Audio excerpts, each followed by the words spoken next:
မြေမှာလေးနေတာပညာစီးပူခဲ့ရာပြုံးလို့ပျော်ရွှင်စွာပေါင်းသင်းများနေတာဖျားကြီးနဲ့အိမ်တော်ရာတနင်္ဂနွေနေ့တိုင်းစီမီကလူရာမြေမှာလေးနေတာပညာစီးပူခဲ့ရာပြုံးလို့ပျော်ရွှင်စွာပေါင်းသင်းများနေတာဖျားကြီးနဲ့အိမ်တော်ရာတနင်္ဂနွေနေ့တိုင်းစီမီကလူရာဒီဝဖွေးဖွေးကြုံတဲ့ဘေးမှာရှုခင်းကသာယာမန်းတီရာလူငယ်လူကြီးလဲရောက်လို့လာတာကြည့်ရှုစရာဆုံးစွာရွှေမန်းတောင်ကစီကားလို့နေတာ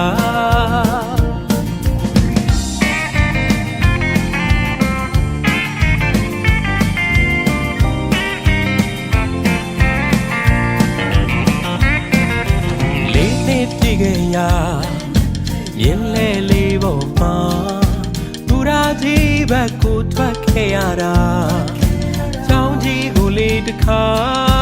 နောက်ဆုံးနေနဲ့ကိုကြည့်မိတယ်ကွာနှုတ်ဆက်ခဲ့ပြီးမှန်ထာနီတထားကြီးထွက်လို့ပြီမေးလို့မရတဲ့မှန်ပြုံးမရီရွေ့ရွေ့ထွက်ခွာကိုပြန်သွားရပြီ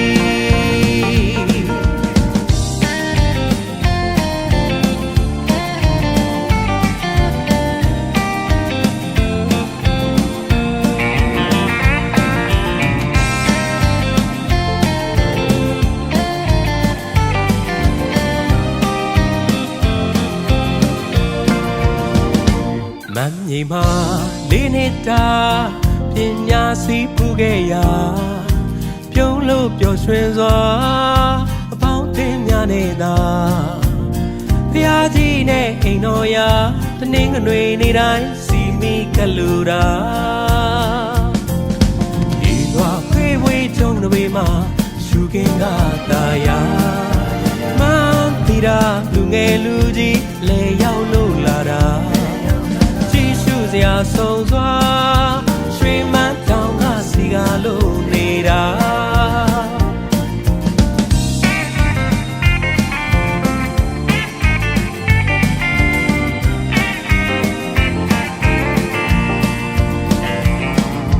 လေးနှစ်ပြည့်ခဲ့ရာမြင်းလဲလေးပေါ်မှာဘူရာကြီးဘက်ကိုထွက်ခဲ့ရတာချောင်းကြီးကိုလေးတစ်ခါနောက်ဆုံးနေနဲ့ကိုကြည့်မိတယ်ကွာနှုတ်ဆက်ခဲ့ပြီးမှန်ထာနီတထားကြီးထွက်လို့ပြီ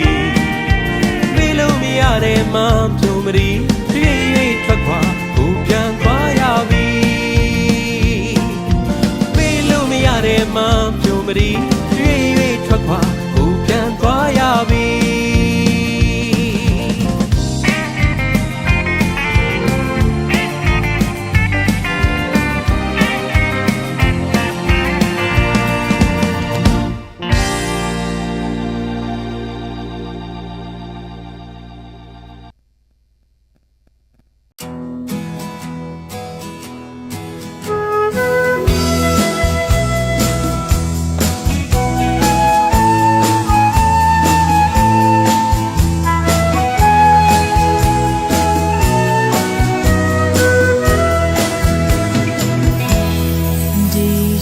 Body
ရာစီမံကောင်းတဲ့ဆရာအထက်ဉာဏ်ကောင်းတဲ့ဆရာစနစ်ကောင်းတဲ့ဆရာအပင်ပြကောင်းတဲ့ဆရာအစီမံကောင်းတဲ့ဆရာအထက်ဉာဏ်ကောင်းတဲ့ဆရာစနစ်ကောင်းတဲ့ဆရာဆရာဘဝဆရာကဘာလာဖတာယာဆရာကိုဤပြ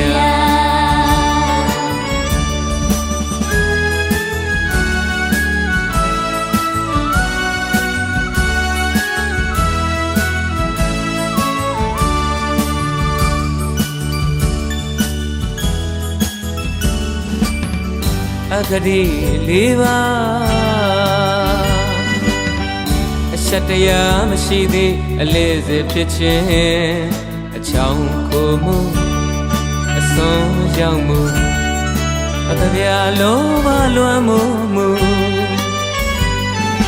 အာငါလုံးမှုရှောင်းခွာဆရာမသုံးလို့မောင်းခွာစာနာရတဲ့ဆရာညတာရတဲ့ဆရာညီတဲ့ဆရာသူကင်းတဲ့ဆရာစာနာတဲ့ဆရာညတာတဲ့ဆရာသူညီတဲ့ဆရာသူကင်းတဲ့ဆရာဆရာဘဝဆရာကဘာလာဖတာယာဆရာကိုဤပြ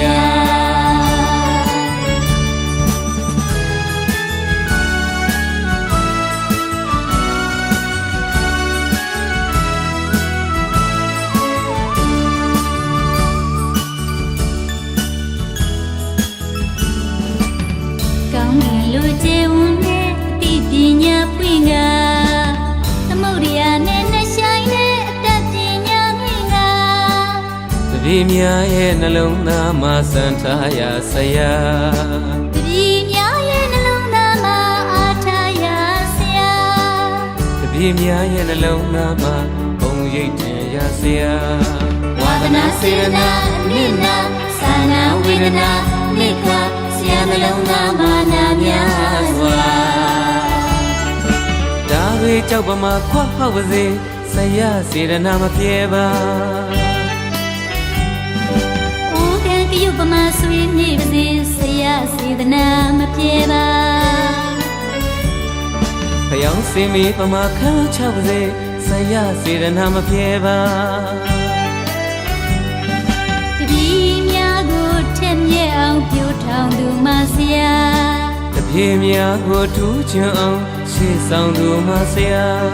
တပည့်များကိုထွန်းတောက်အောင်ချီးမြှောက်သူမဆရာဂုဏ်ယူလိုက်တဲ့ဆရာဆံယူလိုက်တဲ့ဆရာကြီးညိုလိုက်တဲ့ဆရာပူဇော်လိုက်တဲ့ဆရာဂုဏ်ယူလိုက်တဲ့ဆရာဆံယူလိုက်တဲ့ဆရာကြီးညိုလိုက်တဲ့ဆရာပူဇော်လိုက်တဲ့ဆရာဆရာဘဝဆရာကဘာလာပတာယာဆရာကိုဤပြ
အနန္တဂုံအင်းကြီးမားလာပြီလား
မခွဲ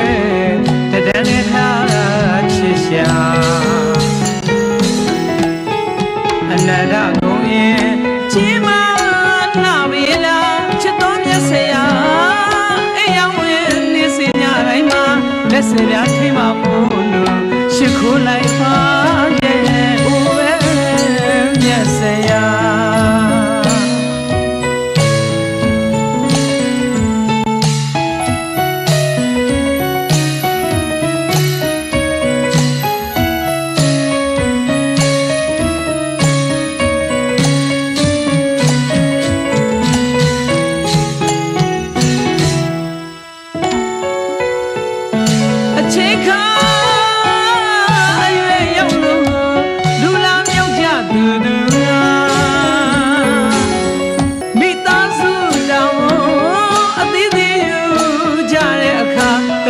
မြတ်တလို့နဲ့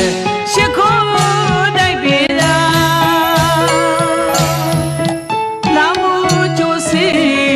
ထန်နီလုံးကျွေးပါတပြည့်ဝငါဗျာရေပြုံးမှာမိမိတို့ဘဝစင်စားရာချစ်တော်မြတ်ဆရာအိမ်ရောက်ဝင်နေစင်ညတိုင်းမှာလက်စင်များထိမှမို့လို့ရှိခိုးလိုက်ပါ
တဒန်းနဲ့ထားချစ်ရှာအနန္တကုန်ရင်ကြီးမားလာပြီလားချစ်တော်မြတ်ဆရာအိမ်ရောက်နေစင်ညတိုင်းမှာလက်စရာထိမှမို့လို့ရှိခိုးလိုက်ပါရဲ့အိုးပဲမြတ်ဆရာ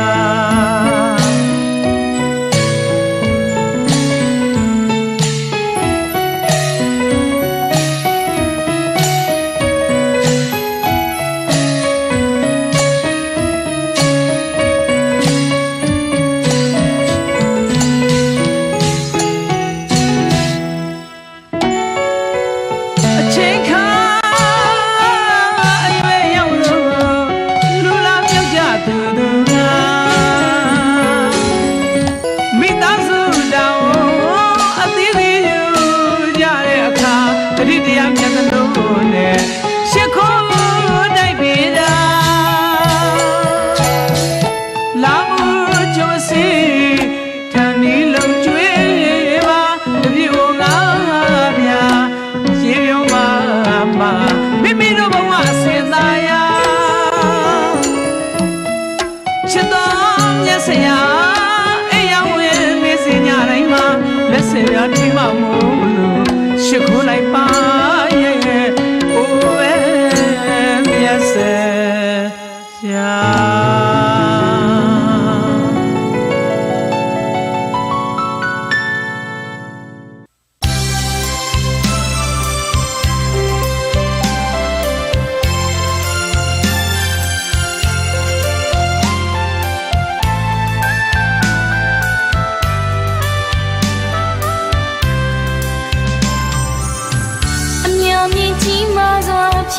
ပျော်ရွှင်ကြည်ပွားစေဖို့ရာရှင်မ ဖြစ်သောသားသမီးများပမာတပည့်များအပေါ်မှာခြေနာငယ်ပြုံးများမြင်သာတဲ့နှလုံးသားနဲ့ဆိုးဆုံးမတဲ့ဆရာခွင့်လွှတ်နိုင်ခြင်းများစွာကရုဏာစကားအနုနွားတရားအောင်ပါလောင်ငန်းမိမိဆရာရင်မှာဖြောင်းတန်းစေတဲ့အလားရင်ပါချစ်ကြောင်ယူတရားတဲ့ဆရာစေတနာရှင်ရဲ့ဆရာ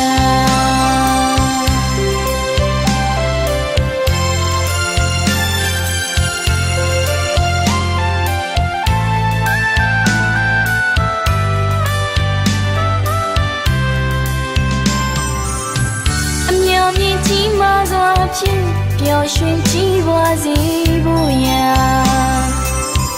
ရှင်မဖြစ်သောသားသမီးများပမာတပည့်များအပေါ်မှာခြေနာငယ်ပြုံးများမြင်သာတဲ့နှလုံးသားနဲ့ဆိုးဆုံးမတဲ့ဆရာခွင့်လွှတ်နိုင်ခြင်းများစွာကရုဏာစကားအနုနွားတရားအောင်ပါလောင်ငန်းမိမိဆရာရင်မှာဖြောင်းတန်းစေတဲ့အလားရင်ပါချစ်ကြောင်ယူတရားတဲ့ဆရာစေတနာရှင်ရဲ့ဆရာအပြင်းမထူလေးဖြူစီဖို့ရာကြိုးစားစီရှုတာအမွေတွေပေးလို့ဖြောင်းမဲ့စေတဲ့ဆရာအကြွားမခင်စီအကြမြေတွေပေးလို့အများရွှေစရာအချမ်းရောက်စီမပြေငါအမှန်ရောက်စေတဲ့ဆရာအမြင်တွေတွေပေးရရှင်ကြည်စီတဲ့ဆရာတိတ်ဝဝိဇာလောကီလောကုတ္တရာဆောင်စွာပညာရောက်ထွန်းညီပေးတဲ့မိရင်ရှင်ရဲ့ဆရာဘဝနေလာရီဝီလူပျော်ရွှင်မိကြရဲ့တပည့်တွေကိုကြည်ရကြည်ရမြတ်ကြပွားမှုရထားပီတိစားရာအပြည့်နေတဲ့ဆရာအချစ်ဖြာနှလုံးစိမ်ဝမ်းနေမြတ်ကြအပြုံးရည်တာနေတဲ့ဆရာအိုးအစင်ထောင်ရတို့ရဲ့မြတ်ဆရာကံတောင်းမှရင်တဘာဘာဖြစ်ပြင်မမိအဖြစ်ရှိပါတော့ရုပ်သိမြင်လို့လက်ဆောင်လို့သာနေစီကတော်နေရပါဆရာအနန္တကျေးဇူးရှင်ဆရာအနန္တကျေးဇူးရှင်ဆရာ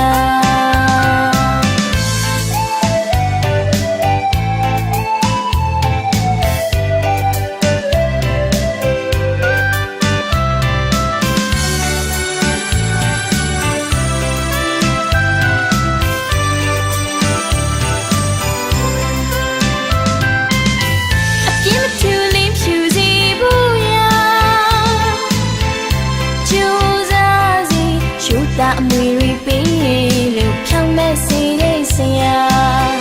အကြွားမခင်စီအကြမြေတွေပေးလို့အများရွှေစရာအချမ်းရောက်စီမပြေငါအမှန်ရောက်စေတဲ့ဆရာအမြင်တွေတွေပေးရရှင်ကြည်စီတဲ့ဆရာတိတ်ဝဝိဇာလောကီလောကုတ္တရာဆောင်စွာပညာရောက်ထွန်းညီပေးတဲ့မိရင်ရှင်ရဲ့ဆရာဘဝနေလာရီဝီလူပျော်ရွှင်မိကြရဲ့တပည့်တွေကိုကြည်ရကြည်ရမြတ်ကြပွားမှုရထားပီတိစားရာအပြည့်နေတဲ့ဆရာအချစ်ဖြာနှလုံးစိမ်ဝမ်းနေမြတ်ကြအပြုံးရည်တာနေတဲ့ဆရာအိုးအစင်ထောင်ရတို့ရဲ့မြတ်ဆရာကံတောင်းမှရင်တဘာဘာ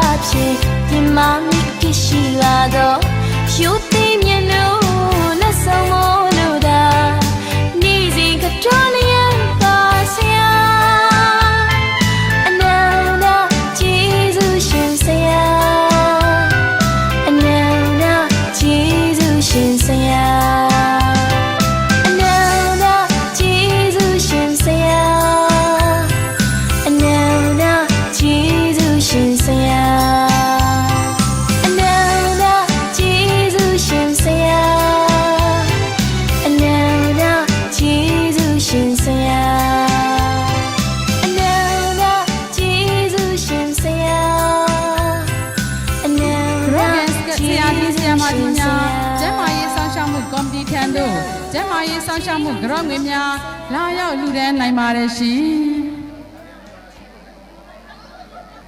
အခမ်းအနားစတင်တော့မှာဖြစ်သည့်အတွက်ကျောင်းသားကျောင်းသူများနေရာယူပေးကြပါရန်လေးစားစွာပန်ကြားအပ်ပါတယ်ရှင်အာစတီယာပူဇော်ပွဲအခမ်းအနားစတင်တော့မှာဖြစ်သည့်အတွက်ကျောင်းသားကျောင်းသူများနေရာယူပေးကြပါရန်လေးစားစွာပန်ကြားအပ်ပါတယ်ရှင်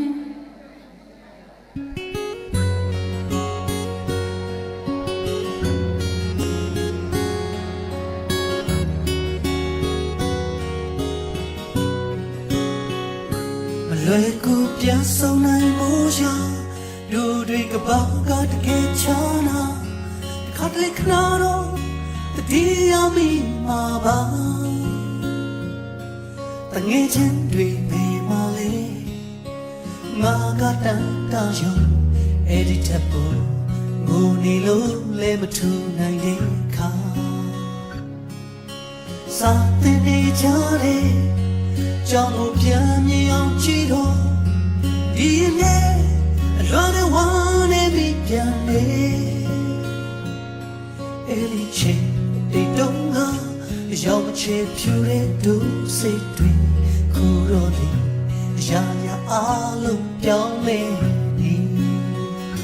ဒီနေ့ပြန်တွေ့တော့တွေ့မှာပါလောကကြီးရဲ့တောင်တနေရာတာဝန်ကိုစစ်ချေပြောင်းနိုင်ဖို့ထမ်းရွက်ကြတဲ့အချိန်တိုင်းမှာကိုချိုးလဲရှိစေကွာသူများတွေတွေ့လဲငယ်များပါယုံကြည်ပါတဲ့တငယ်ချင်းတို့စိတ်ဓာတ်တွေဘုံမြတ်တာလာလာလာလာလာ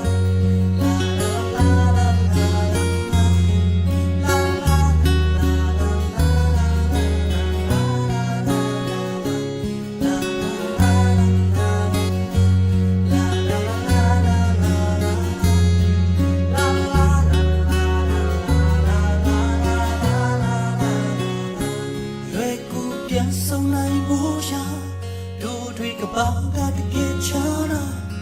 ခတ်လက်ခနာတော့တတိယမိမှာပါ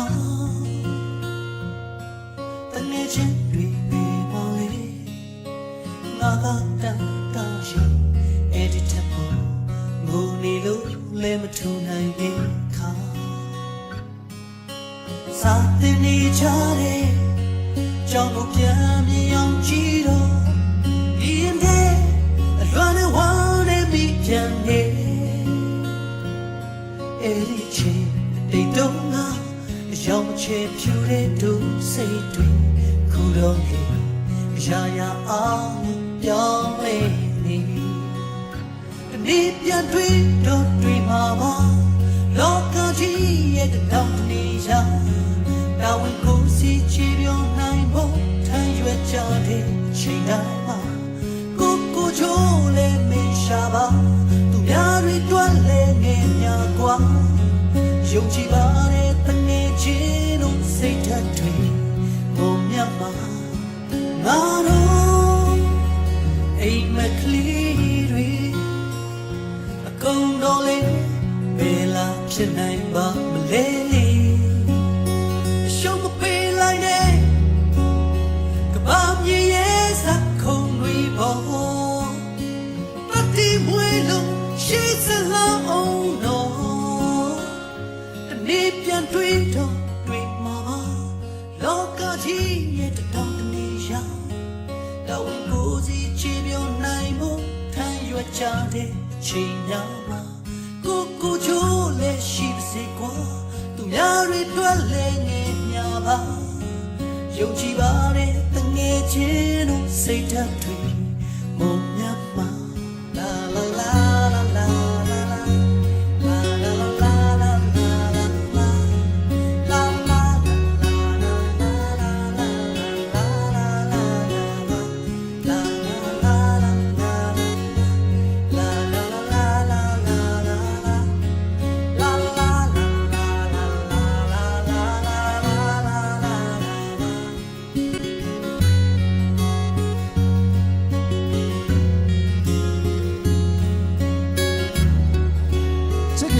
ပါတော့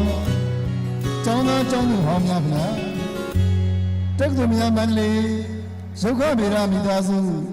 အာစရိယပူဇော်ပွဲကိုမကြာခင်စတင်တော့မှာဖြစ်တဲ့အတွက်နေရာယူပြီးကြပါရန်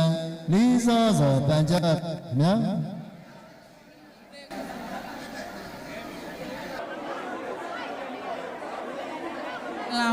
မင်္ဂလာပါရှင်ယနေ့ကျင်းပတဲ့ခမ်းနားကတော့မန္တလေးတက္ကသိုလ်ညနေသင်တန်းအဝေးသင်တက္ကသိုလ်ရတနာပုံတက္ကသိုလ်မန္တလာတက္ကသိုလ်များမန္တလေးရုပ်ခဗေဒမိသားစု2025ခုနှစ်အာစတိယပူဇော်ပွဲအခမ်းအနားစတင်တော့မှာဖြစ်ပါတယ်ရှင်မင်္ဂလာပါရှင်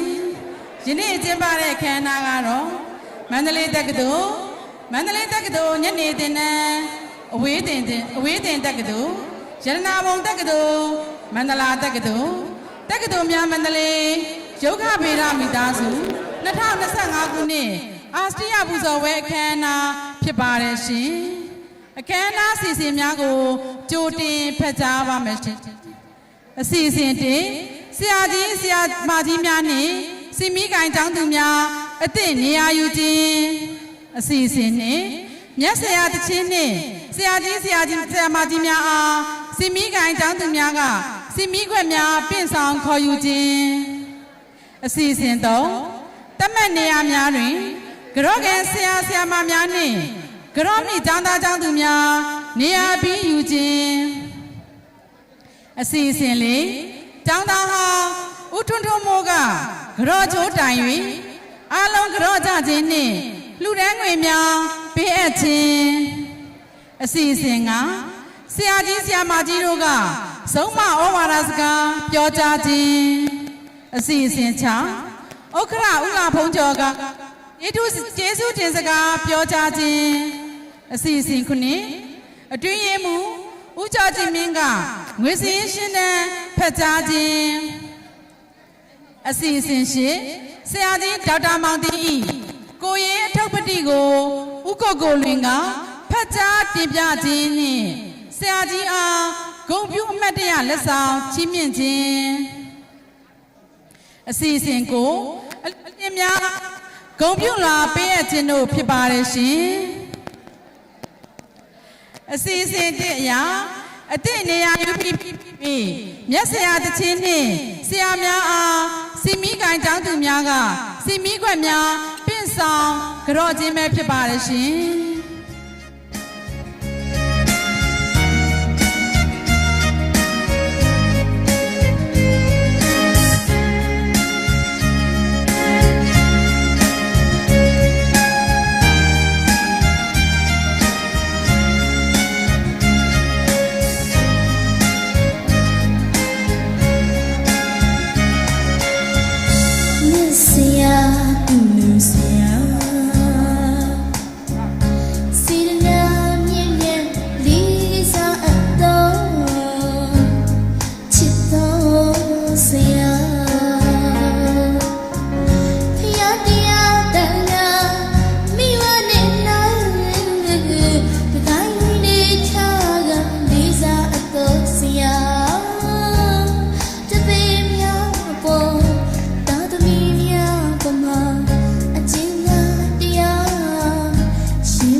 အစီအစဉ်ရတမတ်နေရာများတွင်ကြောကန်ဆရာမများနှင့် ကရော့မိကျောင်းသားကျောင်းသူများနေရာယူပေးကြပါရန်လေးစားစွာပန်ကြားအပ်ပါတယ်ရှင်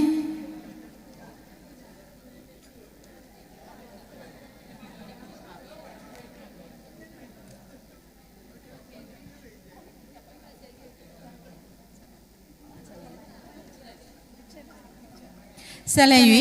ကျောင်းသားဟောင်းဦးထွန်းထွန်းမိုးကကြော်ကျိုးတိုင်၍အားလုံးကြော်ကြမှာဖြစ်ပါတယ်ရှင်ဦးထွန်းထွန်းမိုးရှင်ကြော်ကျိုးတိုင်ပေးပါရန်လေးစားစွာပန်ကြားအပ်ပါတယ်ရှင်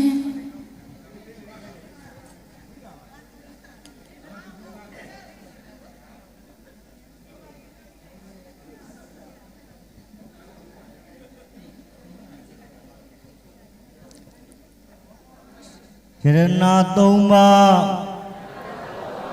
ဥထိတ်ထား၍သင်ကြားပေးသူကျေးဇူးကြီးစွာမျက်စရာအားစိတ်မှပြစ်မှားပြုမိညာသောမိုင်မာမိကြအဝဝကိုပပျောက်စေရန်ကျိန်ပန်များစွာတောင်းပန်ပါ၏တောင်းပန်ပြီးမှအနန္တဂိုင်းဝင်ကျေးဇူးရှင်အားဖြူစင်စိတ်မှဥနှိမ်ချ၍ပြေဝတရားစေတနာဖြင့်ဆယ်ဖြာလက်ဆုံးကြာပဒုံတို့ပုံကြီးပမာခါခါရိုကျိုးဥထိတ်မိုး၍ရှစ်ခိုးကြောပါဤဆရာကြီးဆရာမကြီးများခင်ဗျာ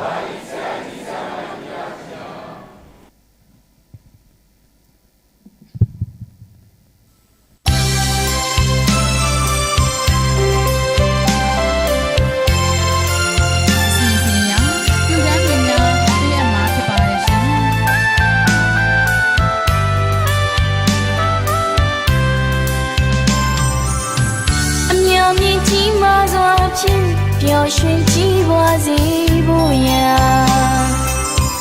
ရှင်မောက်ဖြစ်သောသားသမီးများပမာတပည့်များအပေါ်မှာခြေနာငယ်ပြုံးများညင်သာတဲ့နှလုံးသားနဲ့ဆူဆုံးမတဲ့ဆရာခွင့်လွှတ်နိုင်ခြင်းများစွာကရုဏာစကားအနုနွားတရားအောင်ပါရင်မဖြောင်းတန်းစေတဲ့အလားရင်ပါ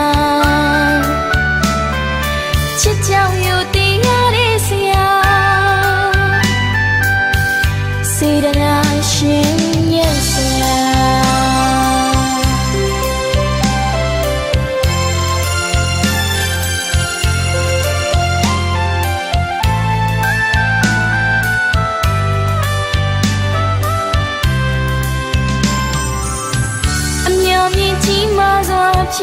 ပျော်ရွှင်ကြည်ပွားစေဖို့ရာရှင်မောက်ဖြစ်သောသားသမီးများပမာတပည့်များအပေါ်မှာခြေနာငယ်ပြုံးများညင်သာတဲ့နှလုံးသားနဲ့ဆူဆုံးမတဲ့ဆရာခွင့်လွှတ်နိုင်ခြင်းများစွာကရုဏာစကားအနုနွားတရားအောင်ပါရင်မဖြောင်းတန်းစေတဲ့အလားရင်ပါချစ်ကြောင်ယူတရားတဲ့ဆရာစေတနာရှင်ရဲ့ဆရာအပြင်းမထူလင်းဖြူစီဘူးရာကျိုးစားစီရှုတာအမွေရီပေးလို့ဖြောင်းမဲ့စေတဲ့ဆရာအကြွားမခင်စီကြာမြည်တွေပေးလို့အများရွှေစရာအချမ်းရောက်စီမပြင်းကအမှန်ရောက်စီတဲ့ဆရာအမြင်တွေတွေပေးရရှင်ကြည်စီတဲ့ဆရာတိတ်ဝဝိဇာလောကီလောကုတ္တရာဆောင်စွာပညာရောက်ထွန်းညီပေးမိရဲ့ရှင်ရဲ့ဆရာဝ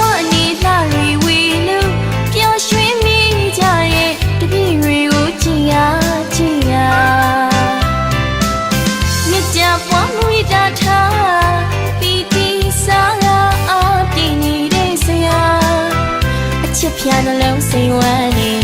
မြစ်တာအပြုံးရည်တန်းနေတဲ့ဆရာအိုးအစင်ထောင်ရတို့ရဲ့မျက်စရာကံတောင်းမရင်းတဘာဝဖြစ်ပြမမိကိရှိလာတော့ယူသိမြင်လို့လက်ဆောင်လို့သာနေစီကတော်နေရပါဆရာအနန္တကျေးဇူးရှင်ဆရာအနန္တကျေးဇူးရှင်ဆရာ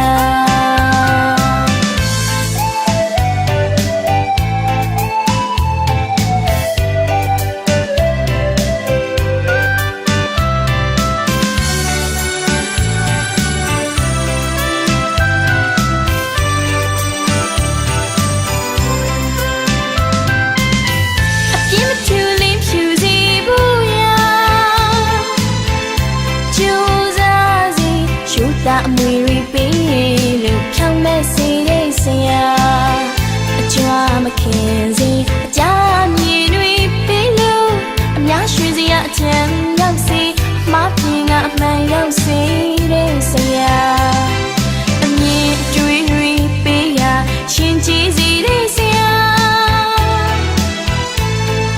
တိတ်တန်ဝိဇာလောကီလောကုတ္တရာဆောင်စွာပညာရောက်ထွန်းညီပေးမိရင်ရှင်ရဲ့ဆရာဘဝနေလာရီဝီလို့ပျော်ရွှင်မိကြရဲ့တပည့်တွေကိုကြည်ရဤစင်ရဆရာကြီးများကိုစားဆရာကြီးဦးညိုမောင်ကဆုံးမဩဝါဒစကားပြောကြားပေးမှာဖြစ်ပါတယ်ရှင်ဆရာကြီးရှင်ဆုံးမဩဝါဒစကားပြောကြားပေးပါရန်ဦးထိတ်တင်ပန်ကြားအပ်ပါတယ်ရှင်အားလုံးရုက္ခဗေဒမိသားစုတွေအခုလိုဆရာတွေဆရာမကြီးတွေကြောရတဲ့ကုသိုလ်ကံစေရနာကြောင့်အားလုံးစိတ်ချမ်းသာခြင်းကိုယ်ကြမ်းမှခြင်းပြည့်စုံစွာတယ်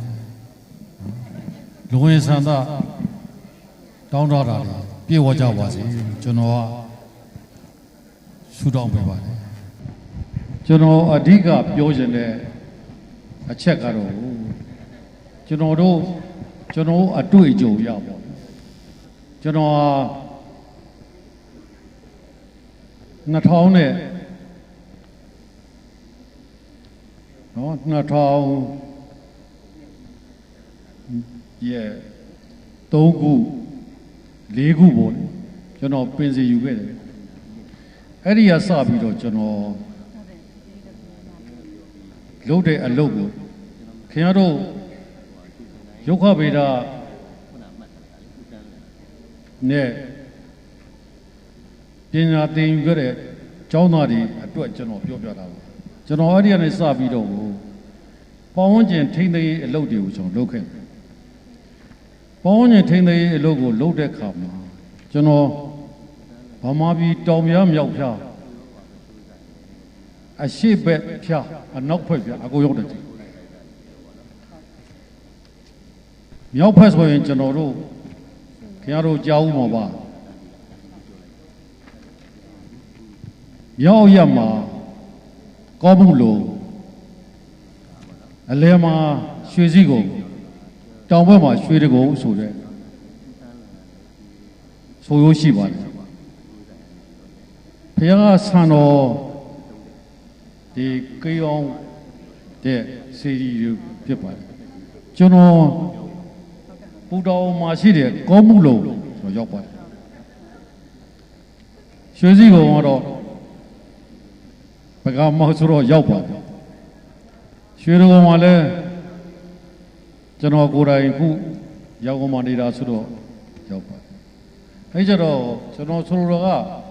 အဲ့ဒီအလုပ်တွေကိုကျွန်တော်လုပ်တဲ့အခါမှာဗမာပြည်တောင်ပြားမြောက်ပြားကိုရောက်ပါတယ်ရုက္ခဗေဒကကျွန်တော်တို့ဒီရုက္ခဗေဒနဲ့ခုပညာသင်ယူနေကြတဲ့ကျောင်းသားတွေဆရာမတွေပြောနေတာက ယုတ်ခဗေဒကိုကျွန်တော်တို့အရင်တော့ကဆိုလို့ရှိရင်သိပ္ပံမှာယုတ်ခဗေဒရတယ်ဆိုရင်လူတွေကအထင်သေးတဲ့သဘောရှိနေကြပါတယ်နော်ယုတ်ခဗေဒမှာလည်းတစ်ခါထပ်ပြီးတော့ကျွန်တော်တို့လုပ်ခဲ့တဲ့ taxonomy ဆိုတဲ့ဘာသာရပ်တစ်ခါနှိမ့်ကြတယ်လို့ထင်ကြရောယုတ်ခဗေဒအဲ့ကြတော့ကျွန်တော်ခုပြောရမယ်ကျွန်တော်အဲ့ဒီပေါင်းရင်ထင်းသေးလုပ်တဲ့အခါမှာနိုင်ငံသားရင်ကျွန်တော်ဆက်စားတာနိုင်ငံသားတွေကကျွန်တော်သူတို့ရဲ့ဓာတ်တူထားပြီးဆက်တယ်ကျွန်တော်ကဘာဖြစ်လို့လဲလို့မေးလို့ရှိရင်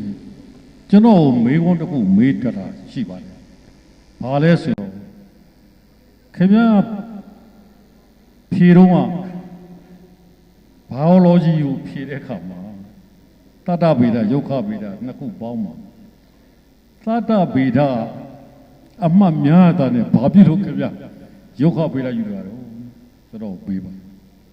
ကျွန်တော်ရှင်းရှင်းကဖြေလိုက်တယ်ကျွန်တော် biology ယူပြီးတော့ဆရာဝန်မဖြစ်တော့ဘူးဆိုကျွန်တော်သူများအသက်မတတ်ချင်လို့ကျွန်တော်ယုတ်ခဗေဒယူပါတယ်ကျွန်တော်ဖြေဒါကျွန်တော်ဘယ်သူမှကျွန်တော်အပြင်မပြောဘူးနော်နောက်တစ်ခုကကျွန်တော်အဲ့ဒီပေါင်းဝန်းကျင်ထိန်းသိမ်းလုပ်တဲ့အခါမှာအပင်တွေသရဝါတွေလေ့လာတဲ့အခါလေ့လာရတယ်အပင်တွေသရဝါတွေလေ့လာတဲ့အခါမှာနိုင်ငံခြားအဖွဲ့တွေကဘယ်တော့မှကျွန်တော်တို့တတ္တဗေဒနဲ့ပတ်သက်တဲ့သရဝါတွေကို identify လုပ်ဖို့ကျွန်တော်တို့ဗမာပညာရှင်တွေမဟုတ်ပါဘူး။ဘာဖြစ်လို့ဆိုသူတို့ကအလုံးသိပြီးသားဆိုပြီးတော့သူတို့နိုင်ငံခြားတွေပဲလုပ်ပါတယ်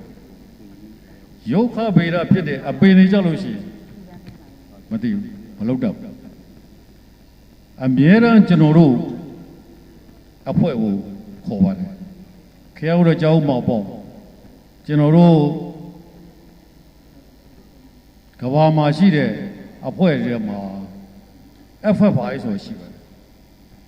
Flora and Fauna International လို့ခေါ်ပါတယ်အဲ့ဒီအဖွဲ့ကကျွန်တော်တို့နဲ့အလုပ်လုပ်တဲ့အခါမှာတတ္တဗေဒပညာရှင်ကိုမခေါ်ဘူးဘာဖြစ်လို့လဲဆိုရင်သူတို့နိုင်ငံသားတွေကအပင်တွေဒါမသိတာသရဝါတွေငှက်တွေသူတို့ကတော့ပိုးသိနေတယ်အဲ့ကြတော့အပင်ကြတော့သူတို့မရတော့ကျွန်တော်တို့အဖွဲ့ကအဲ့ဒီအဖွဲ့ကကျွန်တော်တို့ ਨੇ လောက်တာဗမာပြည်မှာကြည့်လို့ရှိရင်အလျာအနန္တဟိုပူတော်မြောက်ဖက်ဆိုလို့ရှိရင်အဲ့ဒီကောမှုလုံးစေရီဆိုတော့အဲ့ဒီမှာရှိပါတယ်အဲ့ဒီကနေစပြီးတော့ကျွန်တော်တို့မြန်မာပြည်မှာတောင်ပြားမှာရှိတယ်ခင်ဗျားတို့မြင်ဘူးလားတော့မသိဘူးဘီရင်တော်မူဆိုတာရှိဘီရင်တော်မင်းတရားကြီးလက်ပိုက်ပြီးတော့ထိုင်းဘက်ကိုကြည့်နေတယ်ပေါ့သူကထိုင်းကိုသိမ့်မှာဘူးအဲ့ဒီထီအောင်ကျွန်တော်ရောက်ပါတယ်အဲ့ကြတော့ကျွန်တော်ဆိုလိုတာကယုတ်ခဗေဒပညာကိုတတ်ထားတဲ့သင်ရတာခင်ဗျားတို့ဂုံမငယ်ပါဘူးအဲ့ဒါတွေကိုမှတ်တာပါကျွန်တော်အခုတော့တေးသွားပြီဖြစ်တဲ့ကျွန်တော်တို့ရန်ကုန်တိုင်းရန်ကုန်မှာဝင်းကျုပ်လောက်သွားတယ်ဦးမြတ်ဆွေရှိပါတယ်ဦးမြင့်ဆွေလက်ထက်မှာကျွန်တော်တို့ကိုကျွန်းမှာဟောပြောပွဲလုပ်ဖို့ဖိတ်ပြီကိုကျွန်းဆိုတာကလိုက်မလားလို့ကျွန်တော်မေးတဲ့အခါကျွန်တော်ပြောတယ်ကိုကျွန်းဆိုတာထောင်ကြမှာရောက်ဘူးရောက်ကြတာတဲ့လိုက်မယ်ကြာထိုးထောင်မကြဘဲရောက်မှာ အဲ့ကြောင့်ကျွန်တော်ရောက်ပြီးတော့ကျွန်တော်တို့ဟောပြောဝဲလုပ်ပါတယ်သဘောကကျွန်တော်ဆိုတော့ကကျွန်တော်တို့ဟာရုပ်ခဗေဒအရာနေရာအနှံ့ကိုရောက်တာဘာပြုတ်လဲဆိုလို့ရှိရင်တက်ဆော်နိုမီရအပင်ကို identify လုပ်ဖို့အတွက်လိုအပ်တဲ့အခါမှာနိုင်ငံခြားသားတွေကသူတို့ကိုယ်တိုင်မလုပ်တယ်သူတို့မလုပ်နိုင်တဲ့အပင်ကြတော့ကျွန်တော်တို့ body ကဟိုခေါ်ပါတယ်ဒါကကျွန်တော်ဘာပြောဆိုရုပ်ခဗေဒကိုသင်ရလို့ဟိုတော့ကကျွန်တော်တို့သိပ္ပံမှာရုပ်ခဗေဒအနေဆုံးဖြစ်တယ်လို့ဖြစ်နေတာပေါ့နော်ဘာသာချက်မတူလို့ရုပ်ဗေဒတို့ထိတ်ကနေပြီးတော့ဘော်ဒနီဆိုရင်ကိုလူတွေကအထည်သေးတယ်လို့ဖြစ်တယ်ဘော်ဒီမှာတဲ့ခုခင်ဗျားတို့တက်ဆော်တော်ပြီးဆိုလို့ရှိရင်တိတ်ပြီးမျိုးရအောင်တွေ့ရတခြားကျွန်တော်ဆိုလို့ကျွန်တော်ခုထီအောင်ကျွန်တော်လုပ်ပြီးအလုံးလုံးလာတာကျွန်တော်အသက်80ခုနှစ်တည်းဟောကျွန်တော်အသက်80နဲ့တစ်နှစ်မှာထီအောင်ကျွန်တော်အဲ့ဒီအလုပ်လုပ်ပါတယ်ကျွန်တော်တော့မှကျွန်တော်အဲ့ဒီတော့ဖာမှာရှိတယ်ခင်ဗျားတို့ဂူတွေရှိတယ်ဖာမှာခင်ဗျားတို့ကြောက်ခွင့်ကြလို့ရှိလို့ရှိရင်ဂူတွေရှိတယ်ဂူတွေထဲမှာဖျားတဲထားပါဖျားတွေအလုတ်ခိုင်းတာခုနကပြောတဲ့နိုင်ငံခြားအဖွဲ့ရFlora and Fauna International ကနေပြီးတော့ကျွန်တော်တို့အဲ့ဒီဂူတွေအပေါ်မှာပေါက်တဲ့အပင်တွေကဘာပင်နေလဲဟုတ်ပြီလို့ခိုင်းမှာအဲ့ကျတော့ဖားမှာကျွန်တော်တို့၄ခုပေါ့နောက်ဒီဘက်ကမွန်ပြည်နယ်မှာနှစ်ခုအားလုံးကျွန်တော်6ခုလုပ်ခဲ့တယ်အမှန်တမ်းပြောတော့ကျွန်တော်အဲ့တုန်းကတက်82နှစ်တည်းရောက်တယ်ဟိုတယ်ကလူကြီးမေးတယ်ကျွန်တော်ဆရာကြီးဘာလို့ဒီအသက်ရွယ်လုံနေလဲဟိုကျွန်တော်တော့လုံတာကျွန်တော်ရှင်းကြီးပြောအဲ့ကျတော့သူတို့ကဂူအပေါ်တက်ရမှာဆရာကြီးတက်နိုင်မှာမလားကျွန်တော်ကြိုးစားကြည့်မှာ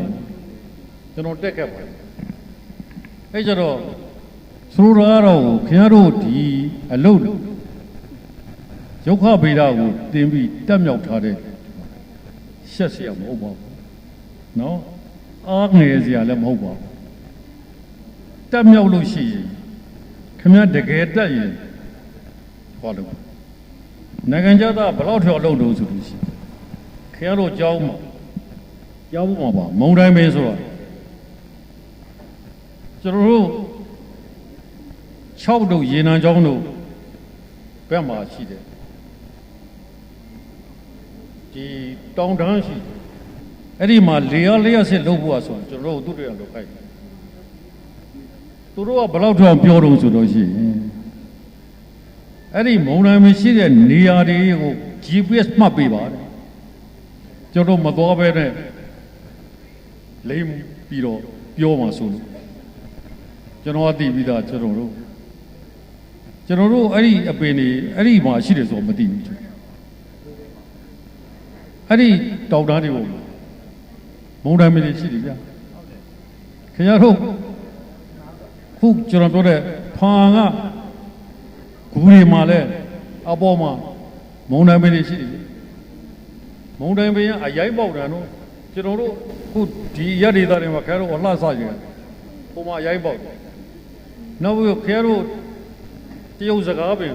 ကြားဘူးတယ်မဟုတ်ကျွန်တော်ဒီမှာအလှဆိုင်ကဟိုဖာက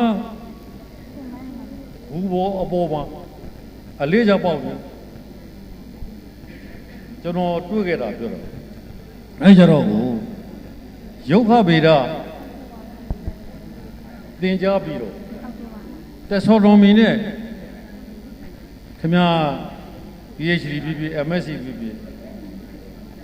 ခင်ဗျာဂုံဘိုးကကျွန်တော်ပြောတော့ကျွန်တော်ကိုယ်တိုင် ကျွန်တော်ကတက်စောတော်မူသမားပါကျွန်တော်တို့အဲ့ဒီချိန်တော့ကလည်းဆရာကြီးတော်တင်မြင့်တို့တက်စောတော်မူဆွေအဲ့ကြောင့်မို့ကျွန်တော်တို့ကတက်စောတော်မူတက်ပါ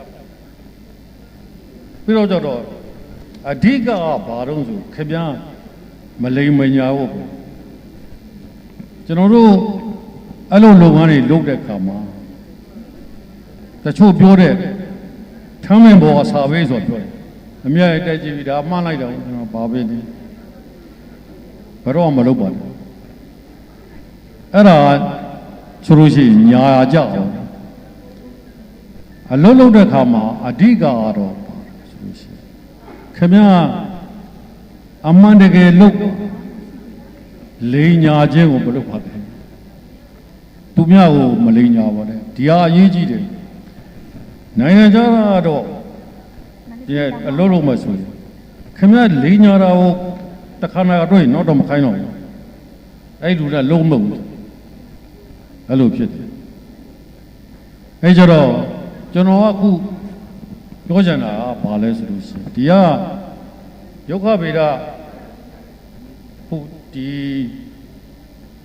ကျောင်းသားတွေဆရာဆရာမတွေအထူးသဖြင့်ဆရာဆရာမတွေဟာကျွန်တော်တို့အခုလိုကြောဝဲကြက်ပါပြီးပြောတဲ့ခါမှာကျွန်တော်စဉ်းစားလာတာကိုငကိုးစားတော့ယုတ်ခဗေဒကညံ့တယ်နော်အထင်သေးစရာမဟုတ်ပါဘူးဘာလို့လဲဆိုတာကျွန်တော်ပြောပြတာနော်ခင်ဗျားတို့အခုဆိုလို့ရှိရင်ဒီကျွန်တော်လည်းအခုပေါမောက်ခရန်ကုန်တက္ကသိုလ်မန္တလေးတက္ကသိုလ်စသဖြင့်ပေါမောက်ခတွေရှိပါတယ်ကျွန်တော်ကပြောတယ်ခင်ဗျားတို့အဖို့ပါပေါင်းကျင်ထိခိုက်မှုကိုလေ့လာတဲ့ environmental impact assessment လုပ်နိုင်တဲ့အဖွဲ့ကိုခင်ဗျားတို့ဥဆောင်ရင်ဖွဲ့ပါခင်ဗျားတို့ဖွဲ့လိုက်လို့ရှိရင်နော်ကျွန်တော်တို့နိုင်ငံခြားသားတက္ကသိုလ်ကအဖွဲ့ကိုပဲငှားတယ်ပြင်မဲ့အဖွဲ့ပေါ့ဒါကျွန်တော်ရဲ့သမင်းစားပေါက်ပိတ်ထားတော့မှကျွန်တော်အဲ့လိုပြောတယ်လုပ်ပါမလုပ်ကြဘူးဘာလို့ဆိုလို့ရှိရင်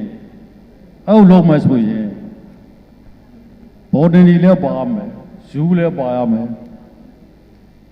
အတူတူ geology လည်းပါမယ်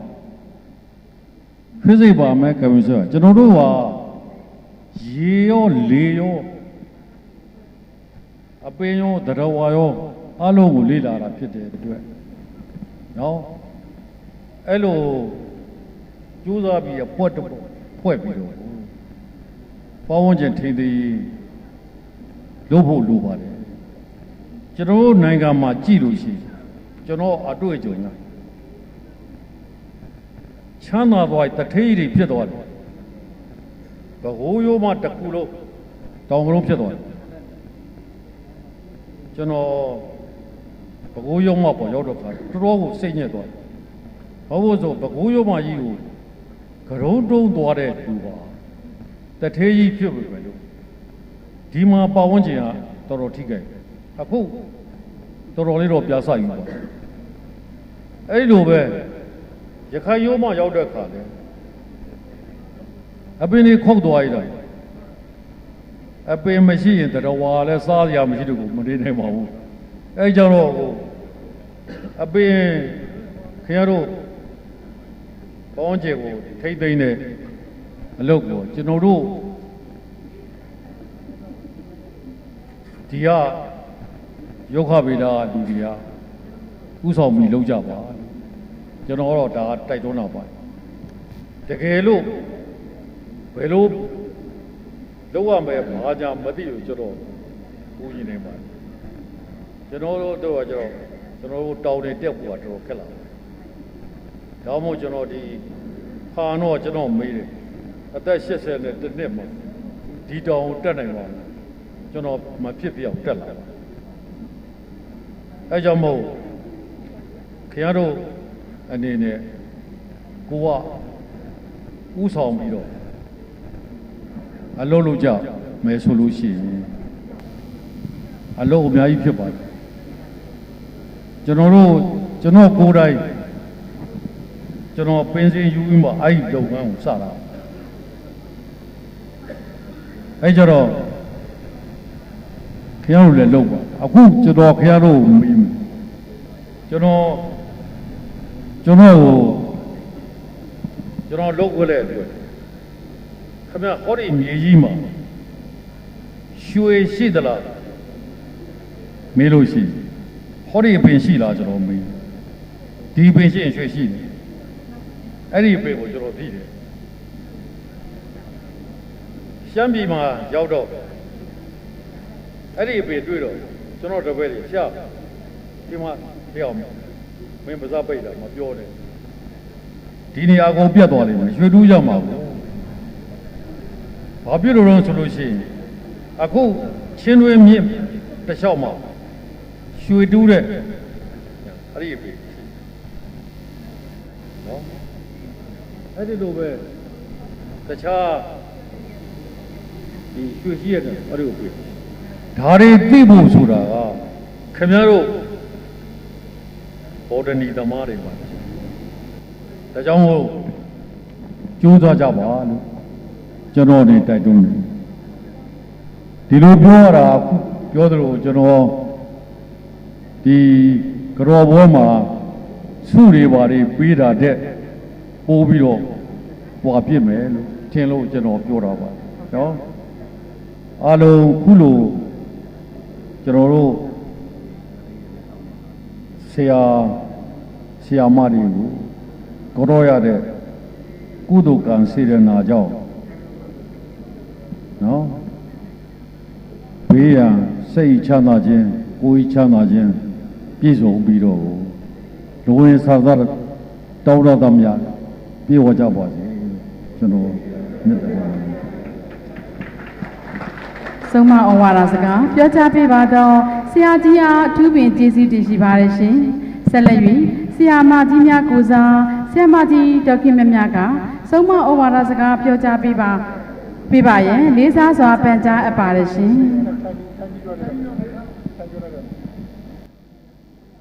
ကြွားရောက်လာတဲ့တငယ်ချင်းစိန်ဘက်များစီနီယာဂျူနီယာလုံးဖို့ကိုင်ငယ်များတပည့်သားမင်းဆရာမများအားလုံးမင်္ဂလာပါဆရာမဒီကြော်ဝဲဖြစ်အောင်ဆရာမတော်တော်လုံးမခဲ့ရပါတယ်တော်တော်လုံးမလို့အခုလိုဖြစ်လာတဲ့ခါကျတိတ်ဝန်တာနော်ဆရာမဆိုမြေကြီးနဲ့ကျန်တဲ့တောင်မထိပါဘူးနော်မြေကြီးနဲ့ခြေထောက်နဲ့မထိဘူးနော်အဲ့လိုမျိုးလုပ်ခဲ့ရတာအဲ့တော့ပြောချင်တာကမျိုးဆက်သစ်ကလေးတွေဒီစာဝန်ဆက်လက်ယူပါကိုတိုင်းပြည်ချစ်တယ်လို့ကိုမေဂျာကိုလည်းကိုချစ်ပါကိုဌာနကိုလည်းချစ်ပါနော်အဲ့လိုဆက်ပြီးတော့အမေဆမ80နှစ်ထဲမှာနော်အဲ့တော့ဆမတို့ကနောက်မလုံးနိုင်ဘူးဆိုရင်မျိုးဆက်သစ်တွေကလုပ်ပါလို့ပြောရင်းနဲ့မိကုန်းချုပ်ပါတယ်ဆုံးမဩဝါဒစကားပြောကြားပေးပါတော့ဆရာမကြီးအားထူးပင်ကျေးဇူးတင်ရှိပါတယ်ရှင်မန္တလေးတက္ကသိုလ်ရာပြည့်ပွဲနှစ်အတူ2025တက္ကသိုလ်များမန္တလေးယုဂဗေဒမိသားစု၏အာစတီယပူဇော်ပွဲအတွက်ယုဂဗေဒကျောင်းသူဟောင်းဒေါ်တန်နာကျော်ရွှေစင်တိုင်းပိုးရတိုင်းအမရပူရမိသားစုက2သိန်းကျပ်အပြင်တက်ရောက်သောဆရာမကြီး32ဦးအတွက်ပိုးရုံဝမ်းဆက်နှင့်ပဝါတဦးလျင်9500ကျပ်နှုန်းဖြင့်18သိန်း5,000ကျပ်ဆရာကြီး73ဦးအတွက်3000ကျပ်နှုန်းဖြင့်39သိန်းကျပ်စုစုပေါင်း29,500ကျပ်နဲ့စုစုပေါင်း22,9,500ကျပ်လှူဒါန်းပါတယ်ရှင်။၎င်းအပြင်ကိုတန်းလွင်ရွှေရွက်ဝါပစိုးဆိုင်မှာဆရာကြီးများအတွက်ပစိုး73တဲ့လှူဒါန်းပါတယ်ရှင်။ဤသို့လှူဒါန်းမှုအတွက်အထူးပင်ကျေးဇူးတင်ရှိပါတယ်ရှင်။တာရု3ချိန်ခေါ်ဆိုအပ်ပါတယ်ရှင်။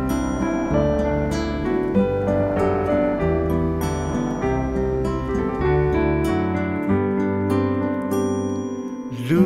ရဲ့လို့ဖြစ်လာချိန်မှာလမ်းပြခဲ့သူပါ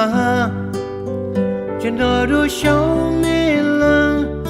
လွယ်မမဖို့ရာထိန်တိန်ပေးတဲ့ဆရာယေရှုကြည်ပါတဲ့ဆရာတနေ့မှမမေ့ပါဆရာတွင်တင်ပေးခဲ့သည်များလက်တွေဘဝမှာအောင်မြင်နိုင်ခဲ့တာဆရာယေရှုမမေ့ပါဖယားနဲ့တကိုင်းဝင်ပါဆရာအမရှိခဲ့ရင်ခွင်လို့ပေးခဲ့ပါလမ်းပြခဲ့သူဟာဆရာတပည့်တော်မမေ့ပါဆရာထာဝစဉ်ချစ်တဲ့ဆရာချမ်းရမှာအသက်ရရှိစေပါ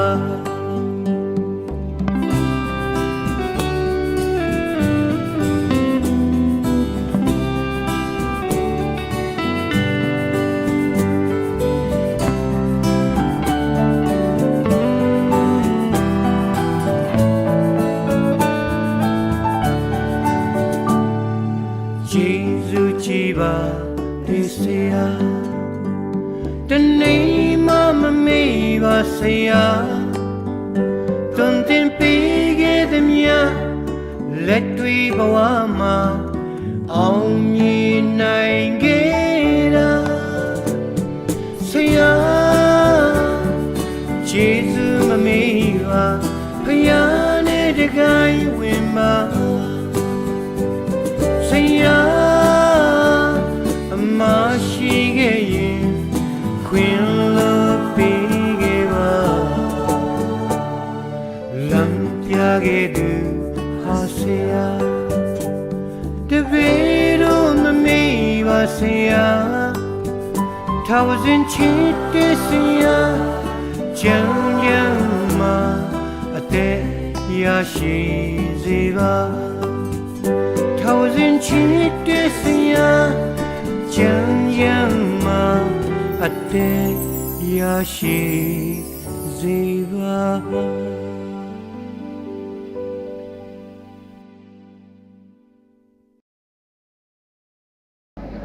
လူရန်မှုများအတွက်ကျေးဇူးအထူးတင်ရှိပါတယ်ရှင်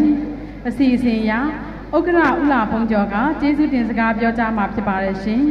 ဥက္ကဋ္ဌဦးလာဘုံကျော်ရှင်ကျေးဇူးတင်စကားပြောကြားပေးပါရန်လေးစားစွာပန်ကြားအပ်ပါတယ်ရှင်ဟုတ်ကဲ့အားလုံးပဲမင်္ဂလာပါခင်ဗျကျွန်တော်တို့ရဲ့ကြောကန်ဆရာကြီးဆရာမကြီးများနဲ့ကျွန်တော်တို့ရဲ့ကျောင်းသားကျောင်းသူဟောင်းတွေအားလုံးကိုခုလိုစုံစုံညီညီနဲ့တက်ရောက်လာတာတွေ့ရတဲ့အတွက်ကျွန်တော်တို့ကကျောင်းသားဟောင်းများရဲ့ကိုစားကျွန်တော်ကနေပြီးတော့ဗနာမအနေနဲ့မင်္ဂလာပါလို့နှုတ်ခွန်းဆက်ပါတယ်ခင်ဗျအဓိကတော့ကျွန်တော်တို့ဆရာကြော်ဝဲဖြစ်မြောက်ရေးကော်မတီမှာဒီနေ့အနေနဲ့ကျွန်တော်ဥက္ကဋ္ဌတာဝန်ကိုဆက်လက်ပြီးထမ်းဆောင်ရတာပေါ့နော်အရင်နှစ်တွေတော့လည်းကျွန်တော်ပဲတာဝန်ယူထမ်းဆောင်ခဲ့ပါတယ်ဒါပေမဲ့ဒီနှစ်ကတော့ကျွန်တော်ကအထူးသဖြင့်မအားတာလည်းပါသလိုကျွန်တော်ဒီမှာခီးလွန်တာတွေများတဲ့အခါကျတော့ကျွန်တော်တို့ကဒီဆရာကြော်ဝဲမလုတ်ခင်မှာဆရာမကြီးတော်ခင်မြတ်ကျွန်တော်တို့ကိုပြောပါတယ်ရာပြည့်ပွဲနဲ့တူတူဆရာကြော်ဝဲလွှဲလောက်အောင်ဆိုပြောပါတယ်ကျွန်တော်တို့ကလည်းဖြစ်နေတာကမတ်လ28ရက်နေ့မှာငလင်ကြီးဖြစ်သွားတယ်ငလင်ကြီးဖြစ်သွားပြီးတဲ့နောက်မှာအားလုံးကငလင်တန်တဲ့တဲ့လူက90%လောက်ကျွန်တော်တို့ရှိနေတာပေါ့နော်မြို့ပေါ်မှာအဲ့ဒါကြောင့်မို့ကျွန်တော်တို့ကဒီချိန်ဒီကာလမှာလုပ်ရင်နည်းနည်းတော့အခက်အခဲရှိနိုင်တယ်ကျွန်တော်တို့ဒီဇင်ဘာလောက်မိုးလဲလွတ်ပြီးတော့အားလုံးလဲအေးဆေးတဲ့အချိန်လောက်လောက်အောင်ပါဆရာမလို့ဆိုပြောတော့ဆရာမကြီးကပါတိုက်တွန်းလဲဆိုတော့တခြားမိကြတွေလည်းလုပ်နေတာတဲ့ငါတို့ဘော်တနီအနေနဲ့မလွတ်ဖြစ်ရင်အမတန်မှမျက်နှာငယ်တယ်ပေါ့နော်ဆရာမကပြောပါတယ်ကျွန်တော်တို့အဲ့ဒါအချိန်3-4ချိန်လောက်ပြောပါတယ်ပြောတော့ကျွန်တော်လည်းနောက်ဆုံးကြတော့ဆရာမကကျွန်တော်တို့အစည်းအဝေးခေါ်ပါမယ်ဆိုပြီးကျွန်တော်တို့အစည်းအဝေးခေါ်ပြီးတော့ကျောင်းသူကျောင်းသားဟောင်းတွေနဲ့တိုင်ပင်ကြတဲ့အခါမှာဘယ်လိုပဲဖြစ်ဖြစ်ဆရာမလည်းဖြစ်စေခြင်းနဲ့ကျွန်တော်တို့ကလည်းစွန့်စားပြီးလုပ်ကြမယ်ပေါ့နော်ဘာဖြစ်လို့အချိန်ကအရန်နှဲသွားတယ်တစ်လလောက်ပဲကျန်တော့တယ်ကျွန်တော်တို့ဆရာကြော်ဝဲလုံးမဲ့အချိန်မှာအဲ့တော့ကျွန်တော်တို့ကအဲ့ဆရာကြော်ဝဲလုံးမဲ့တစ်လလောက်အတွင်းမှာအားလုံးဝိုင်းတိုင်ပင်ပြီးတော့အားလုံးအင်းနဲ့အားနဲ့လုပ်မယ်ဆိုရင်ဖြစ်နိုင်ပါတယ်ဆိုပြီးကျွန်တော်တို့စီးလုံးညီညွတ်မှုကိုပြရတာပေါ့နော်ခုနဆရာကြီးဦးညွန့်မောင်လည်းပြောတယ်ဆရာမတော်ခင်မမြလည်းပြောတဲ့အထက်မှာအဓိကကျွန်တော်ထည့်ပြောချင်တာကတော့ကျွန်တော်တို့ဘော်တနီကစီးလုံးညီညွတ်မှုဘိုင်းကိုဒါဒီနေ့ကတက်တည်ပြသွားတာပေါ့နော်ကျွန်တော်တို့ဘာဖြစ်လို့လဲဆိုတော့ကျွန်တော်တို့အချိန်တစ်လအတွင်းမှာတ သိန်း600ကျော်ငွေအလူငွေကောက်ခံရရှိပါတယ်ကျွန်တော်တို့တရက်ထဲသိန်း260ကောက်လို့ရတယ်ဒါလိုက်ကောက်တာမဟုတ်ဘူးပေါ့နော်ကျွန်တော်တို့အားလုံးဒီမှာတယ်လီဖုန်းနဲ့ထည့်ပြောပြီးအားလုံးအလူငွေဆရာတော်ပဲရှိတယ်အလူငွေထည့်ကြပါအောင်ဆိုရင်အားလုံးဝိုင်းထည့်ကြတယ်ဒီထဲမှာအဲ့ဒါဒီကျွန်တော်တို့ဘော်တနီရဲ့စီးလုံးညီညွတ်မှုကိုပြလိုက်တာပါပေါ့နော်ကျွန်တော်တို့အဲ့တော့ဒီစီးလုံးညီညွတ်မှုကကျွန်တော်တို့ဘယ်အထိသွားခဲ့တုန်းဆိုကျွန်တော်တို့ဆရာတော်ဝဲကနေပြီးတရေတည်ခဲ့တဲ့ကျွန်တော်တို့ကျမ်းမာရေးဆောင်ရှောက်မှုဆိုတာဖြစ်လာခဲ့တယ်။နောက်ဆရာကြီးဒေါက်တာတန်းထုံးကိုယ်တိုင်လှုပ်ချေခြင်းနဲ့ကျွန်တော်တို့အထက်ပမာပြီးရုပ်ခဗေဒအတင်းကျွန်တော်တို့ဖွဲ့စည်းနိုင်ခဲ့ပါတယ်။ဒါကျွန်တော်တို့ကိုဗစ်နောက်ပိုင်းမှာသာလှုပ်ရှားမှုနည်းနည်းနေတဲ့အတွက်အတင်းကြီးကလှုပ်ရှားမှုနည်းတေချာမပြနိုင်တာပေါ့နော်။ကျွန်တော်တို့ကကျမ်းမာရေးဆောင်ရှောက်မှုဆိုလို့ရှိရင်လည်းလူတန်းငွေအားလုံး300နီးပါးရောက်ပါပြီ။အဲ့300နီးပါးကိုလည်းကျောင်းသားကျောင်းသူဟောင်းနေရတယ်အလူငွေထည့်ကြတယ်နောက်ဒီထဲမှာရှိတဲ့ကြော့ကန်ဆရာမကြီးတွေကလည်းအလူငွေထည့်တယ်ပေါ့နော်အခုဆိုရင်ကျွန်တော်နိုင်ငံခြားမှာရောက်နေတဲ့ဆရာမကြီးဒေါ်တင်ဝင်းချိုဆိုတဲ့ဆရာမကြီးက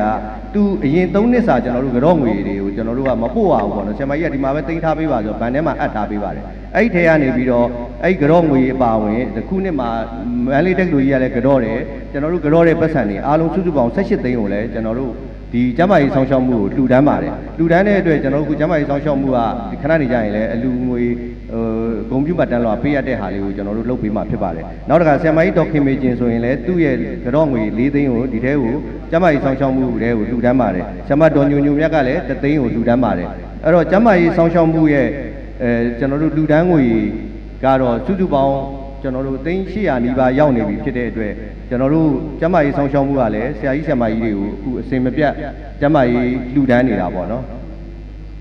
နောက်တစ်ခါဆရာမကြီးဒေါ်အေးဆိုလို့ရှိရင်လည်းကျွန်တော်တို့နှစ်တိုင်းကျွန်တော်တို့ကျမ်းမာရေးဆောင်ရှောက်မှုအတွက်ကိုနှစ်စဉ်မန္တလေးတက္ကသိုလ်10သိန်းကျွန်တော်တို့ရုပ်ခဗေဒ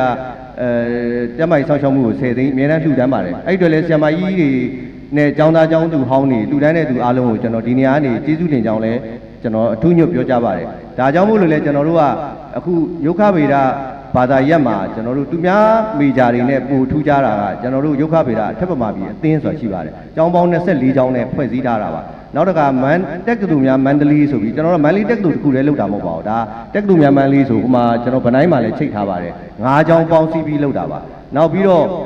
ကျွန်တော်တို့အခုကျမ်းမာရေးဆောင်ရှောက်မှုဆိုတာလေဒီထဲမှာပေါ်ပေါက်ခဲ့ပြီးပါပြီအဲ့တော့ကျွန်တော်တို့ကပြောရရင်တော့အဖက်ဖက်ကပြည့်စုံတဲ့ရုပ်ခဗေဒဘာသာရပ်တစ်ခုဖြစ်နေပါပြီဒါကိုလည်းကျွန်တော်တို့ကဆရာမကြီးဆရာကြီးတွေရဲ့ကျေးဇူးကြောင့်မို့လို့အခုလိုလဲလုံနိုင်ခဲ့ခြင်းဖြစ်ပါတယ်အဲ့တော့ကျွန်တော်တို့ဘာပဲပြောခုနဆရာကြီးဦးညုံမောင်ပြောသလိုကျွန်တော်တို့ဘော်တနီယာအမှတ်နည်းပေမဲ့ကျွန်တော်တို့စိတ်ဓာတ်ကတော့မနှဲပါဘူးအားလုံးကစိတ်ဓာတ်အားလုံးညီညွတ်နဲ့အခုလိုမျိုးလုံနိုင်တဲ့အတွက်လည်းအားလုံးရဲ့ကုစားကျွန်တော်ကနေပြီးတော့ဝမ်းမြောက်ကြောင်းနဲ့ကျေးဇူးတင်ကြောင်းလည်းပြောကြရင်းနဲ့ညီကုန်းချုပ်အပ်ပါတယ်ခင်ဗျာအားလုံးကျေးဇူးတင်ပါတယ်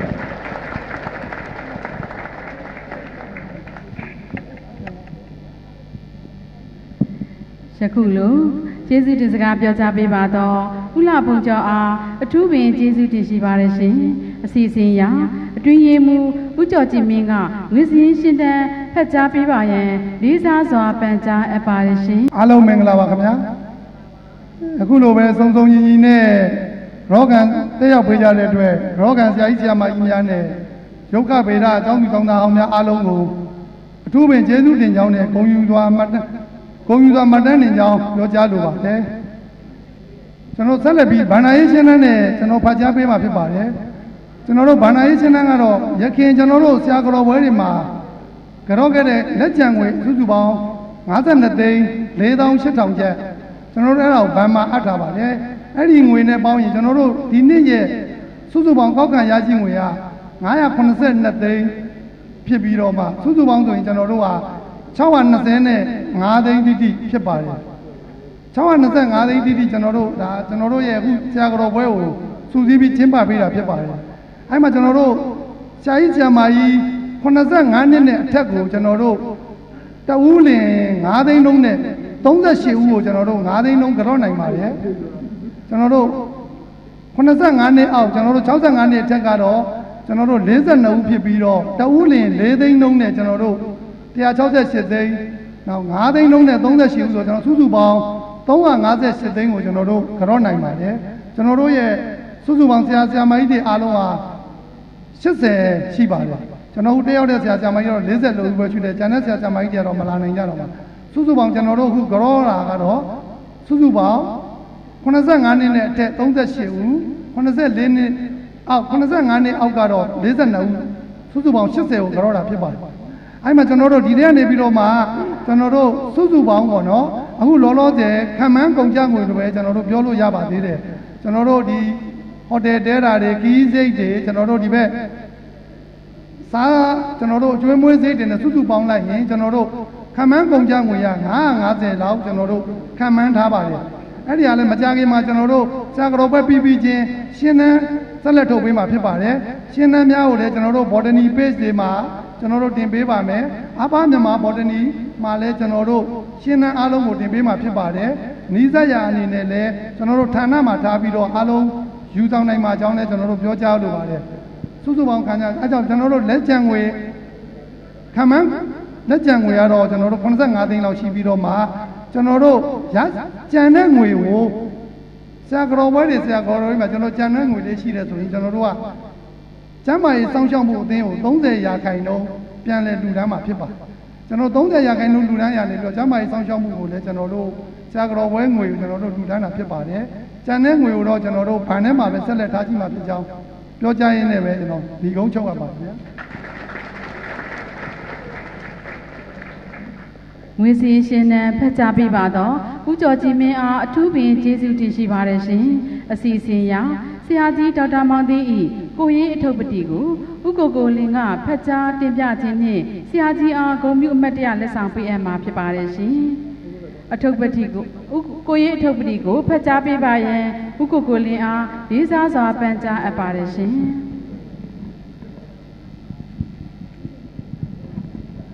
ကြောက်လာကြပါတော့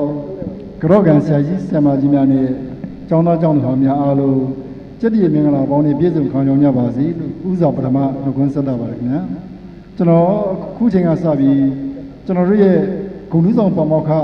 ဆုရရှိတဲ့ဆရာကြီးဒေါက်တာမောင်သိန်းရဲ့အထုပ်ပတိအကျဉ်းကိုကျွန်တော်အနေငယ်များတင်ပြလိုပါတယ်ဆရာကြီးဒေါက်တာမောင်သိန်းကို1955ခုနှစ်တနက်ပင်မြို့နယ်ရွှေလီစုကျေးရွာမှာမွေးဖွားခဲ့ပါတယ်။တနက်ပင်အာရကနေပြီးတက္ကသိုလ်ဝင်နဲ့အောင်မြင်ခဲ့ပြီးတဲ့နောက်မော်လမြိုင်တက္ကသိုလ်ကနေသိပ္ပံဘွဲ့ရန်ကုန်တက္ကသိုလ်မှာမဟာသိပ္ပံဘွဲ့နဲ့ဂျာမနီနိုင်ငံမာဘတ်မြို့မှာရှိတဲ့ဖိလစ်တက္ကသိုလ်ကနေ PhD ဘွဲ့တို့ရရှိခဲ့ပါတယ်။မော်လမြိုင်တက္ကသိုလ်ကိုစတင်တက်ရောက်တဲ့ပထမနှစ်မှာပဲဆရာကြီးဒေါက်တာမောင်သိန်းဟာလူရည်ကျွန်းစုကိုရရှိခဲ့ပါတယ်ခင်ဗျာ။1989ခုနှစ်မှာရန်ကုန်ဆေးတက္ကသိုလ်1မှာတရုတ်ပြဆရာဖြစ်စတင်တောင်းဝန်ထမ်းဆောင်ပြီးတက္ကသိုလ်တည်တည်မှာယာရုအစဉ်စဉ်တိုးမြင့်ထမ်းဆောင်ခဲ့တဲ့နောက်မန္တလေးတက္ကသိုလ်ယောဂဗေဒဌာနမှာပမောက္ခဌာနမှုဖြင့်2001ခုနှစ်ကနေ2005ခုနှစ်ထိတောင်းဝန်ထမ်းဆောင်ခဲ့ပါတယ်။အဲဒီနောက်ရတနာဘုံတက္ကသိုလ်မှာဒုတိယပမောက္ခချုပ်စစ်မြင့်ပညာဦးစီးဌာနမှာဒုတိယညွှန်ကြားရေးမှူးချုပ်မိတ္တလာတက္ကသိုလ်မှာပမောက္ခချုပ်ယာရုများကိုတောင်းဝန်များကိုထမ်းဆောင်ခဲ့ပြီး2014ခုနှစ်မေလကနေပြီးတော့မှ2015ခုနှစ်ဇူလိုင်လအထိမန္တလေးတက္ကသိုလ်ပမောက္ခချုပ်ဖြစ်တာဝန်ထမ်းဆောင်ခဲ့ပြီးတပ်ပြည့်ငိမ့်စာယူခဲ့ပါတယ်။စာပေရေးရာမှာစာပေဗိမာန်စာမှုစု9ကြိမ်အမျိုးသားစာပေစုတစ်ကြိမ်နဲ့ဆရာဝန်တင်ရှိစာပေစုတစ်ကြိမ်တို့ကိုလည်းစကူရရှိခဲ့ပါတယ်ခင်ဗျာ။သတင်းစာဂျာနယ်မဂ္ဂဇင်းများမှာစာပေဆိုင်ရာစောင်းပါမှု200ခန့်ရေးသားခဲ့ပါတယ်။ယောဂဗေဒနဲ့သက်ဆိုင်တဲ့အနုဇီဝဗေဒဘာသာရဲ့အတွက်ပြဋ္ဌာန်းစာအုပ်8အုပ်သိပ္ပံပညာပေးစာအုပ်9အုပ်နဲ့မြမပညာရေးမြင့်တင်မှုစာအုပ်ကိုစုစုပေါင်း22အုပ်ကိုဘာသာရေးဆိုင်ရာစာပေများဖြင့်ထုတ်ဝေခဲ့ပါတယ်။ဆရာကြီးဟာယခုအခါမှာဆိုရင်ပညာရေးဝန်ကြီးဌာနရဲ့မြမရည်ညွှန်းချက်စီစဉ်အဖွဲ့ဥက္ကဋ္ဌတာဝန်နဲ့အမျိုးသားစာပေစုရေးချယ်ရေးအဖွဲ့ဒုတိယဥက္ကဋ္ဌတာဝန်များကိုထမ်းဆောင်လျက်ရှိပါတယ်။ဆရာကြီးကိုကျွန်တော်တို့အခုဂုဏ်ပြုလက်ဆောင်ဘာကြောင့်ပေးရလဲဆိုတော့ဒီနှစ်2025ခုနှစ်မန္တလေးတက္ကသိုလ်နှစ်တရာပြည့်တဲ့နှစ်မှာပဲဆရာကြီးဟာကမ္ဘာဆရာများနဲ့ထိမ်းမဲ့ဂုဏ်ထူးဆောင်ပုဂ္ဂိုလ်ဖြစ်ဆုရရှိခဲ့ပါတယ်ခင်ဗျာအဲ့ဒီအတွက်ကျွန်တော်တို့ဆရာကြီးကိုအော်တိုဘာလ9ရက်မှာကျင်းပပြုလုပ်မယ်ကမ္ဘာဆရာများနဲ့အခမ်းအနားမှာဆုချင်းမြင့်ပေးမှာဖြစ်ပါတယ်ဆရာကြီးကိုဂုဏ်ပြုတဲ့အနေနဲ့ကျွန်တော်တို့ကလည်းဒီယောဂဗေဒမိသားစုအနေနဲ့ဆရာကြီးကိုဒါဂုဏ်ပြုဆုပေးရခြင်းဖြစ်ပါတယ်ဆရာကြီးကိုနောက်ထပ်ပြီးဂုဏ်ပြုချင်တာကတော့2005ခုနှစ်မှာမန္တလေးတက္ကသိုလ်ဟာနှစ်တရာပြည့်တဲ့အခါမန္တလေးတက္ကသိုလ်နှစ်တရာပြည့်ကျင်းပရေးကော်မတီတရဖြစ်ပေါ်လာမှုဆရာကြီးဒေါက်တာမောင်သိန်းနဲ့ဆရာကြီးဦးတမောင်တို့ကစတင်ပြီးဦးဆောင်ခဲ့တဲ့မျိုးစိချခဲ့တဲ့ပုံစံတွေဖြစ်ပါတယ်ဒါကြောင့်မို့ကျွန်တော်တို့ကဆရာကြီးဒေါက်တာမောင်သိန်းကို ဒီဂုဏ်ထူးဆောင်စုပေးရခြင်းဖြစ်ပါခင်ဗျာကျွန်တော်နဲ့တူဂုဏ်ထူးဆောင်စုဆရာကြီးတော်တော်မောင်သိန်းကိုပေးရချီးမြှင့်နေဖို့ဥက္ကဋ္ဌဦးလောင်ဖောကျော်နဲ့တွင်မှုဦးကျော်ကြီးမင်းတို့ကိုလေးစားစွာဖိတ်ခေါ်ပါတယ်ခင်ဗျာဆရာကြီးကိုစားဆရာကြီးရဲ့သမီးဖြစ်တဲ့မက်လိုင်းနဲ့တွင်ကနေပြီးတော့ဆရာကြီးအတွက်ဂုဏ်ပြုလက်ဆောင်စုကိုလက်ခံရယူပေးဖို့ပန်ကြားပါတယ်ခင်ဗျာ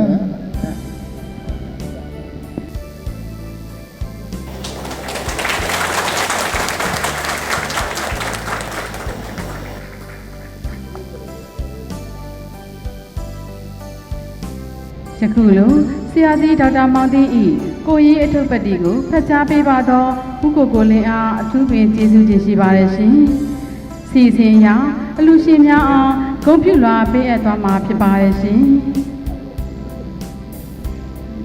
အချိန်ကိုငဲ့ညာသောအဖြစ်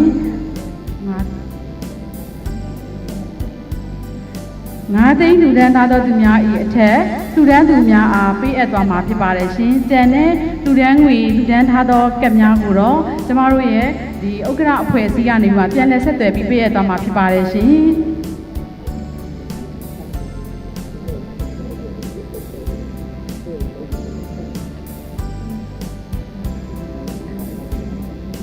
။ဦးလာဖုံးကျော်ဇနီးဒေါ်အေးခိုင်ဝင်း20သိန်းကျပ်တီလူဒန်းမှာလူဒန်းထားတာဖြစ်ပါတယ်ရှင်။တို့ဖြစ်ပါ၍ဂုဏ်ပြုကလက်ခံပေးပါရန်လေးစားစွာပန်ကြားအပ်ပါတယ်ရှင်။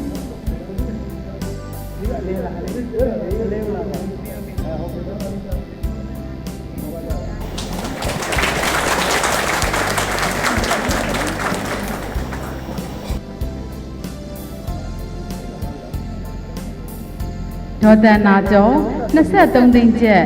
ဂုဏ်ပြုကလက်ခံပေးပါရန်လေးစားစွာပန်ကြားအပ်ပါတယ်ရှင်။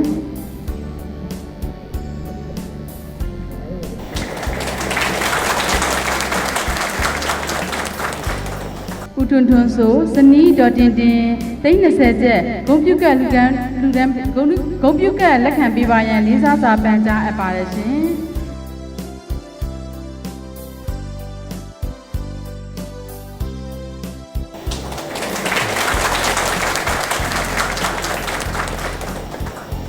ဦးတကြံကျော်30သိန်းကျပ်တီလူဒန်းထားတာဖြစ်ပါတယ်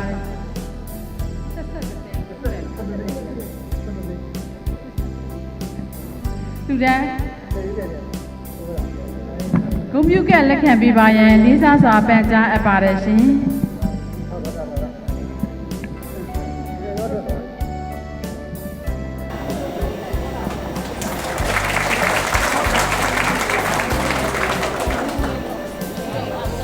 ဦးမိုးကျော်ကျော်10သိန်းကျပ်ဂုဏ်ပြုကလက်ခံပေးပါရန်လေးစားစွာပန်ကြားအပ်ပါတယ်ရှင်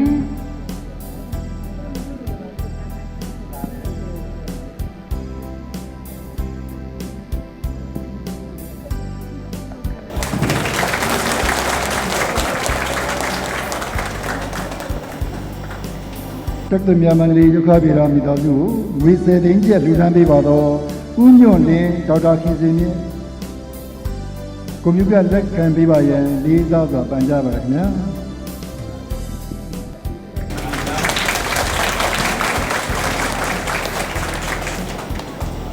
10သိန်းကျပ်လူထမ်းပေးပါတော့ဒေါက်တာသူဆောင်အောင်ပမောက္ခတဏ္ဍမူအားကွန်ပျူတာလက်ခံပေးပါရန်လေးစားစွာဖိတ်ခေါ်ပါရခင်ဗျာ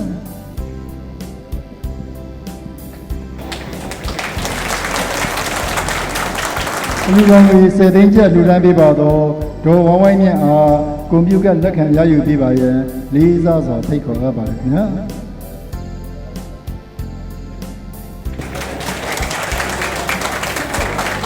9,300,000ကျပ်လူထမ်းပေးပါတော့ဆရာမကြီးဒေါက်တာပြုံးကြီးအားကွန်ပျူတာလက်ခံပေးပါရန်လေးစားစွာဖိတ်ခေါ်ပါရခင်ဗျာ9သိန်းကျပ်လူထမ်းပေးပါတော့ဆရာကြီးတင်မောင်ဆရာမကြီးတို့ခင်ဗျားတို့ဟာကွန်ပျူတာလက်ခံရယူနိုင်ပါရန်လေးစားစွာပန်ကြားပါရခင်ဗျာ9သိန်းကျပ်လူထမ်းပေးပါတော့ဦးမိုးကြီးဒေါ်ညမောင်းစာတို့အားကွန်ပျူတာလက်ခံရယူပေးပါရန်လေးစားစွာဖိတ်ခေါ်အပ်ပါရခင်ဗျာ9သိန်းကျပ်လူထမ်းပေးပါတော့ဦးကျော်ငင်းအောင်ကွန်ပျူတာလက်ခံရယူပေးနိုင်ပါရန် လေးစားစွာဖိတ်ခေါ်အပ်ပါတယ်ခင်ဗျာငါးသိန်းကျပ်လူဒန်းပေးပါတော့ဒေါက်တာခင်ဆန်းဝင်းအားဂုဏ်ပြုကလက်ခံရယူပေးနိုင်ပါရန်လေးစားစွာဖိတ်ခေါ်အပ်ပါတယ်ခင်ဗျာ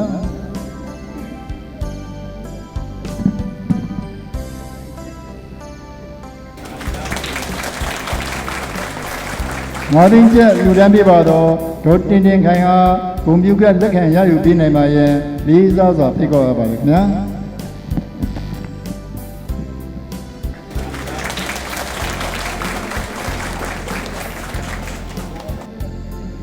ငါးသိန်းကျပ်လူဒန်းပေးပါတော့ဥကိုကိုလွင်ဇနီးဒေါ်ဆန်းဆန်းဝင်းအားဂုဏ်ပြုကလက်ခံရယူပေးပါရန်လေးစားစွာဖိတ်ခေါ်အပ်ပါတယ်ရှင်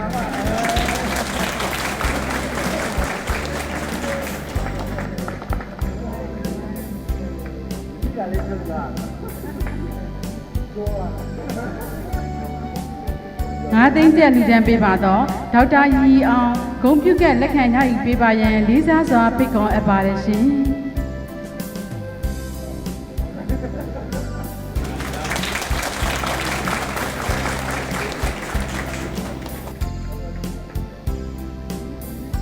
ငါးသိန်းကျပ်လူဒန်းပေးပါတော့ဒေါက်တာလှိုင်နယ်တင်းနှင့်ဒေါ်မေဖြိုးတင်းတို့အားဂုဏ်ပြုကလက်ခံရယူပေးပါရန်လေးစားစွာဖိတ်ခေါ်အပ်ပါတယ်ရှင်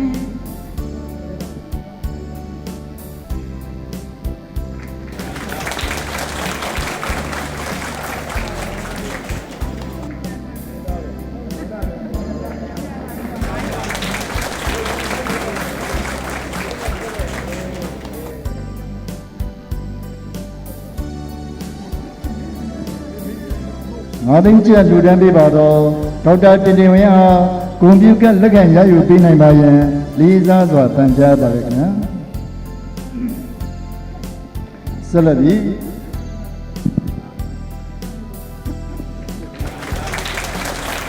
ငါးသိန်းကျပ်လူဒန်းပေးပါတော့ဒေါက်တာခင်ပလျာ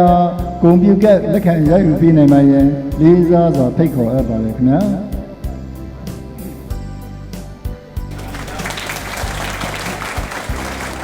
ငါးသိန်းကျပ်လူဒန်းပေးပါတော့ဦးကျော်တက်ခိုင်အားဂုဏ်ပြုကလက်ခံရယူပေးနိုင်ပါရန်လေးစားစွာဖိတ်ကြားပါရခင်ဗျာ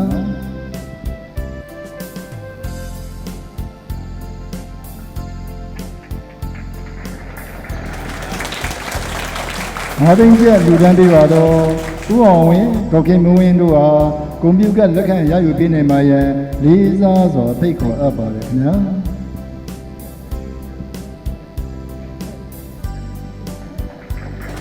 ငါးသိန်းကျပ်လူဒန်းပေးပါတော့ဦးချစ်စီအားဂုဏ်ပြုကလက်ခံရယူပေးနိုင်ပါရန်လေးစားစွာဖိတ်ခေါ်အပ်ပါရခင်ဗျာ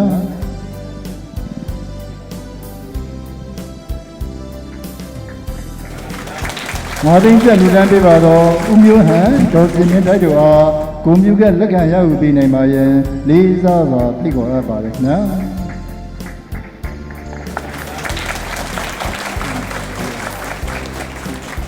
ငါးသိန်းကျပ်လူဒန်းပေးပါတော့ဦးစောဝင်းအားဂုဏ်ပြုကလက်ခံရယူပေးနိုင်ပါရန်လေးစားစွာဖိတ်ခေါ်အပ်ပါခင်ဗျာ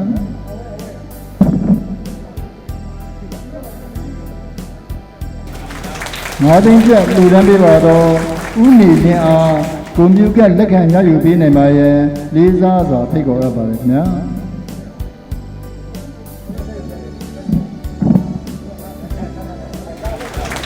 ငါးသိန်းကျပ်လူဒန်းပေးပါတော့ဒေါက်တာဆန္ဒထွန်းအားဂုဏ်ပြုကလက်ခံရယူပေးနိုင်ပါရန်လေးစားစွာဖိတ်ခေါ်အပ်ပါတယ်ခင်ဗျာငါးသိန်းကျပ်လူဒန်းပေးပါတော့ဦးလာမျိုးသည်ဒေါ်စင်မောသည်တို့အားဂုဏ်ပြုကလက်ခံရယူနိုင်ပါရန်လေးစားစွာဖိတ်ခေါ်အပ်ပါတယ်ခင်ဗျာလူဒန်းပေးပါတော့ဦးထွန်းရင်ဒေါ်နီမီလင်းတို့အားဂုဏ်ပြုကလက်ခံရယူပေးနိုင်ပါရန်လေးစားစွာပန်ကြားပါရခင်ဗျာ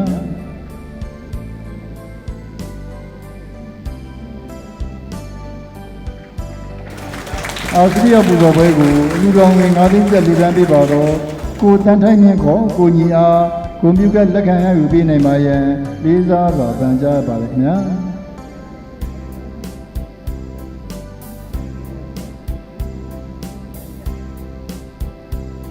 ဒ ငါတင်းချက်လူတန်းပြပါတော့ဦးငိမ့်သူဒေါကင်စိုးသက်တို့အားဂုဏ်ပြုကလက်ခံရယူနိုင်ပါရန်လေးစားစွာဖိတ်ခေါ်အပ်ပါလေခင်ဗျာ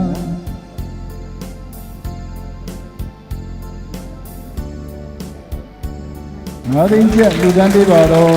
ဒေါဖြူဖြူကန်အားဂုဏ်ပြုကလက်ခံရယူပေးနိုင်ပါရန်လေးစားစွာဖိတ်ခေါ်အပ်ပါလေခင်ဗျာ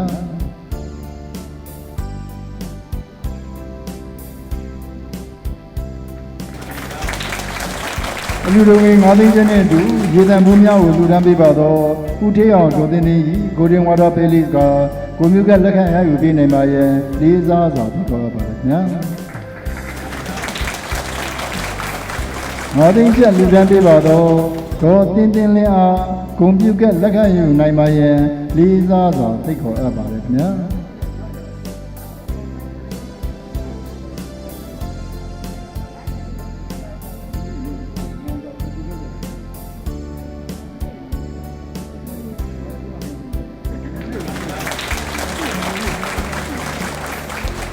ငါတင်ကျလူတန်းပေးပါတော့မက်ကြီးဆွေအားကိုမျိုးကလက်ခံရယူပေးနိုင်ပါရဲ့လေးစားစွာပန်ကြားအပ်ပါလေခင်ဗျာ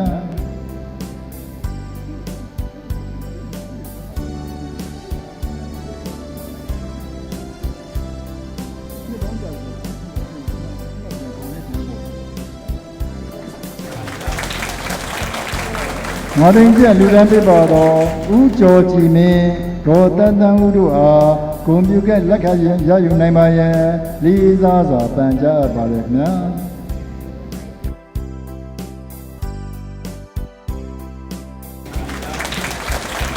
လူတော်ငွေစသိန်းကျလူတန်းပေးပါတော့ဒေါ်ဝမ်းဝိုင်းမြင့်အားဂုဏ်ပြုကလက်ခံရယူနိုင်ပါရဲ့လေးစားစွာပန်ကြားပါလေခင်ဗျာ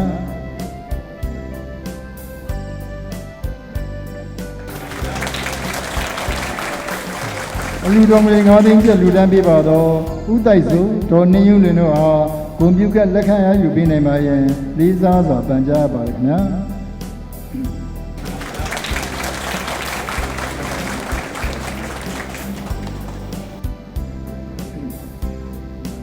ဆီယမာတီဒေါ်တင်ဝင်းဝင်းချိုကဂရော့ခံရရှိငွေစုစုပေါင်း18သိန်းဆီယမာတီဒေါ်ခင်မေချင်းကဂရော့ခံရရှိငွေ4သိန်းဆီယမာတီဒေါ်ညညမြက်က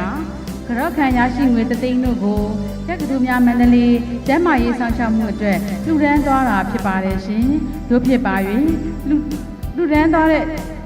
သည့်အတွက်ဂုဏ်ပြုကလက်ခံပေးပါရန်ဆီယမာတီဒေါ်အေဂျီအားလေးစားစွာပန်ကြားအပ်ပါတယ်ရှင်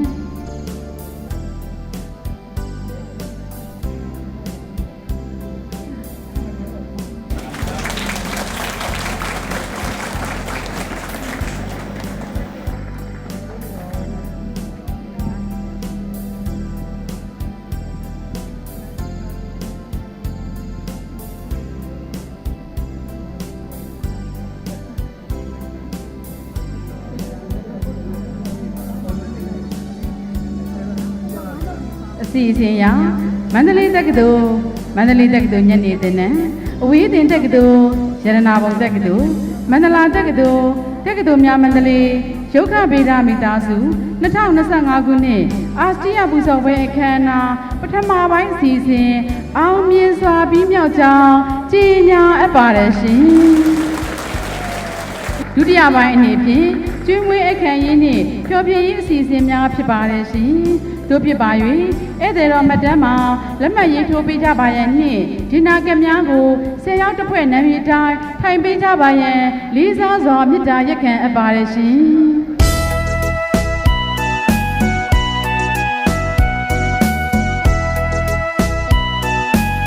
တရားကတော်ပဲကျောင်းသူကျောင်းသားဟောင်းတွေကကျွန်တော်တို့ဒင်နာစပွဲလေးတွေပါကျွန်တော်တို့ label လေးတွေထိုးထားပါတယ်အဲ့ဒီ label လေးတွေကိုခေါင်းဆောင်တွေကကို10ရောက်တစ်ဝိုင်း10ရောက်တစ်ဝိုင်းသူ့စည်းပြီးထိုင်ပေးပါနော်ကျန်တဲ့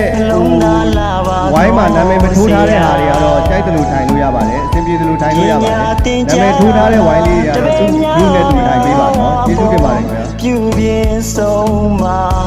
ကောင်းသောအရာများသာညွှန်ကြားကရင်နိုင်ချရပါတော့ဆရာ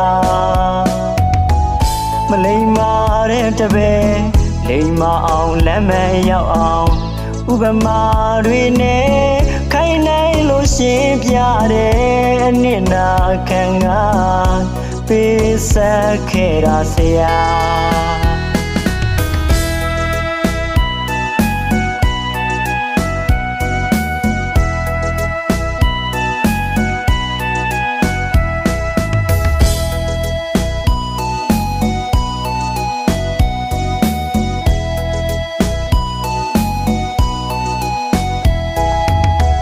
နှလုံးသားလာပါတော့ဆရာ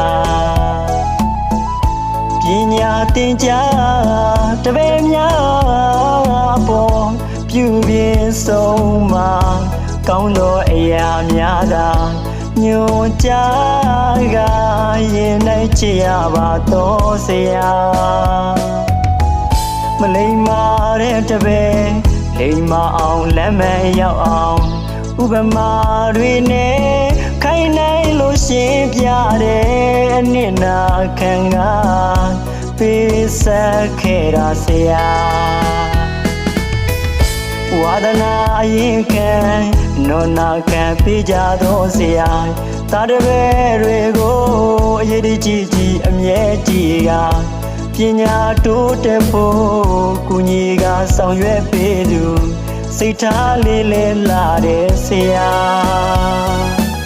မစော်ကားနဲ့မပြမပါနဲ့ဗျာ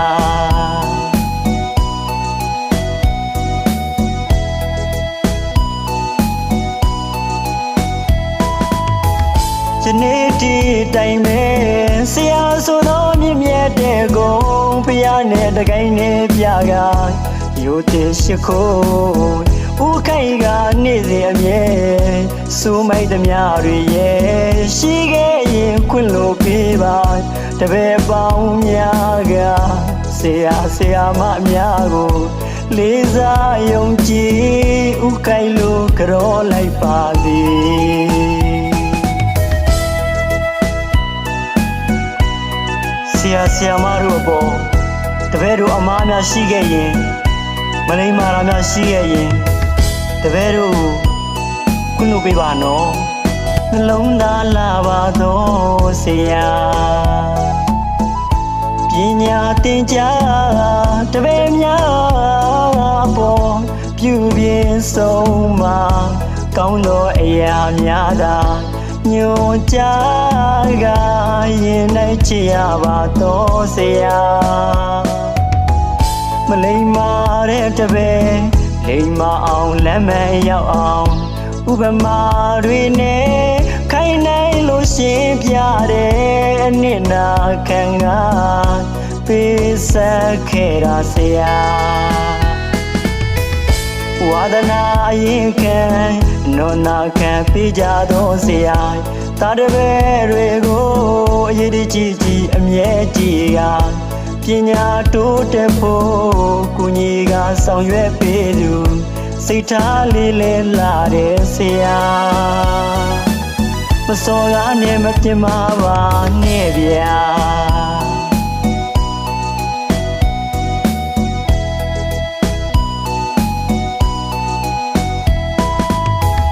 ယနေ့ဒီတိုင်ပဲဆရာဆိုတော့မြင့်မြတ်တဲ့ကုံဖျားနဲ့တကိုင်းနဲ့ပြကရိုးတဲ့ရှိခိုးဦးခိုင်ကနေ့စဉ်အမြဲစူးမိုက်သမျှတွေရဲ့ရှိခဲ့ရင်ခွင့်လို့ပေးပါတပည့်ပေါင်းများကဆရာမများကိုလေးစားယုံကြည်ဥခိုင်လို့ကြောလိုက်ပါသည်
ညာများကိုသင်ပေးတဲ့ဆရာ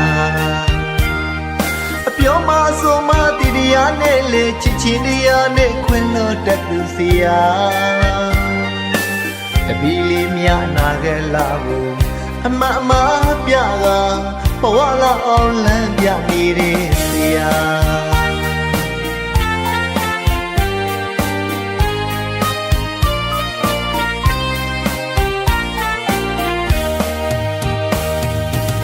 ရှင်ကြီးမကြလဲတင်မေရေရှိမလဲကြရန်ပွင့်နိုင်တယ်လို့ပညာတမတတန်းရမယ်တတန်းကြမှာဘဝလာမယ်ဆိုတွန်စင်ငါဆုံးမကြီးတယ်ဆရာစကားများနားရဲမှာကြောင်ရောင်နေလေပါနှစ်တွေ့ကြနေဝေးလေဆရာမြတ်တာမကြွေတော့ပန်းပမာပြင်းမိနေဝေးလေနေမလည်းမမီဘူးမြတ်ဆရာဝါဒနာကရုဏာစေတနာနဲ့အတူနှစ်နာခံငါပိစကချီပြလာရဲ့ဆရာ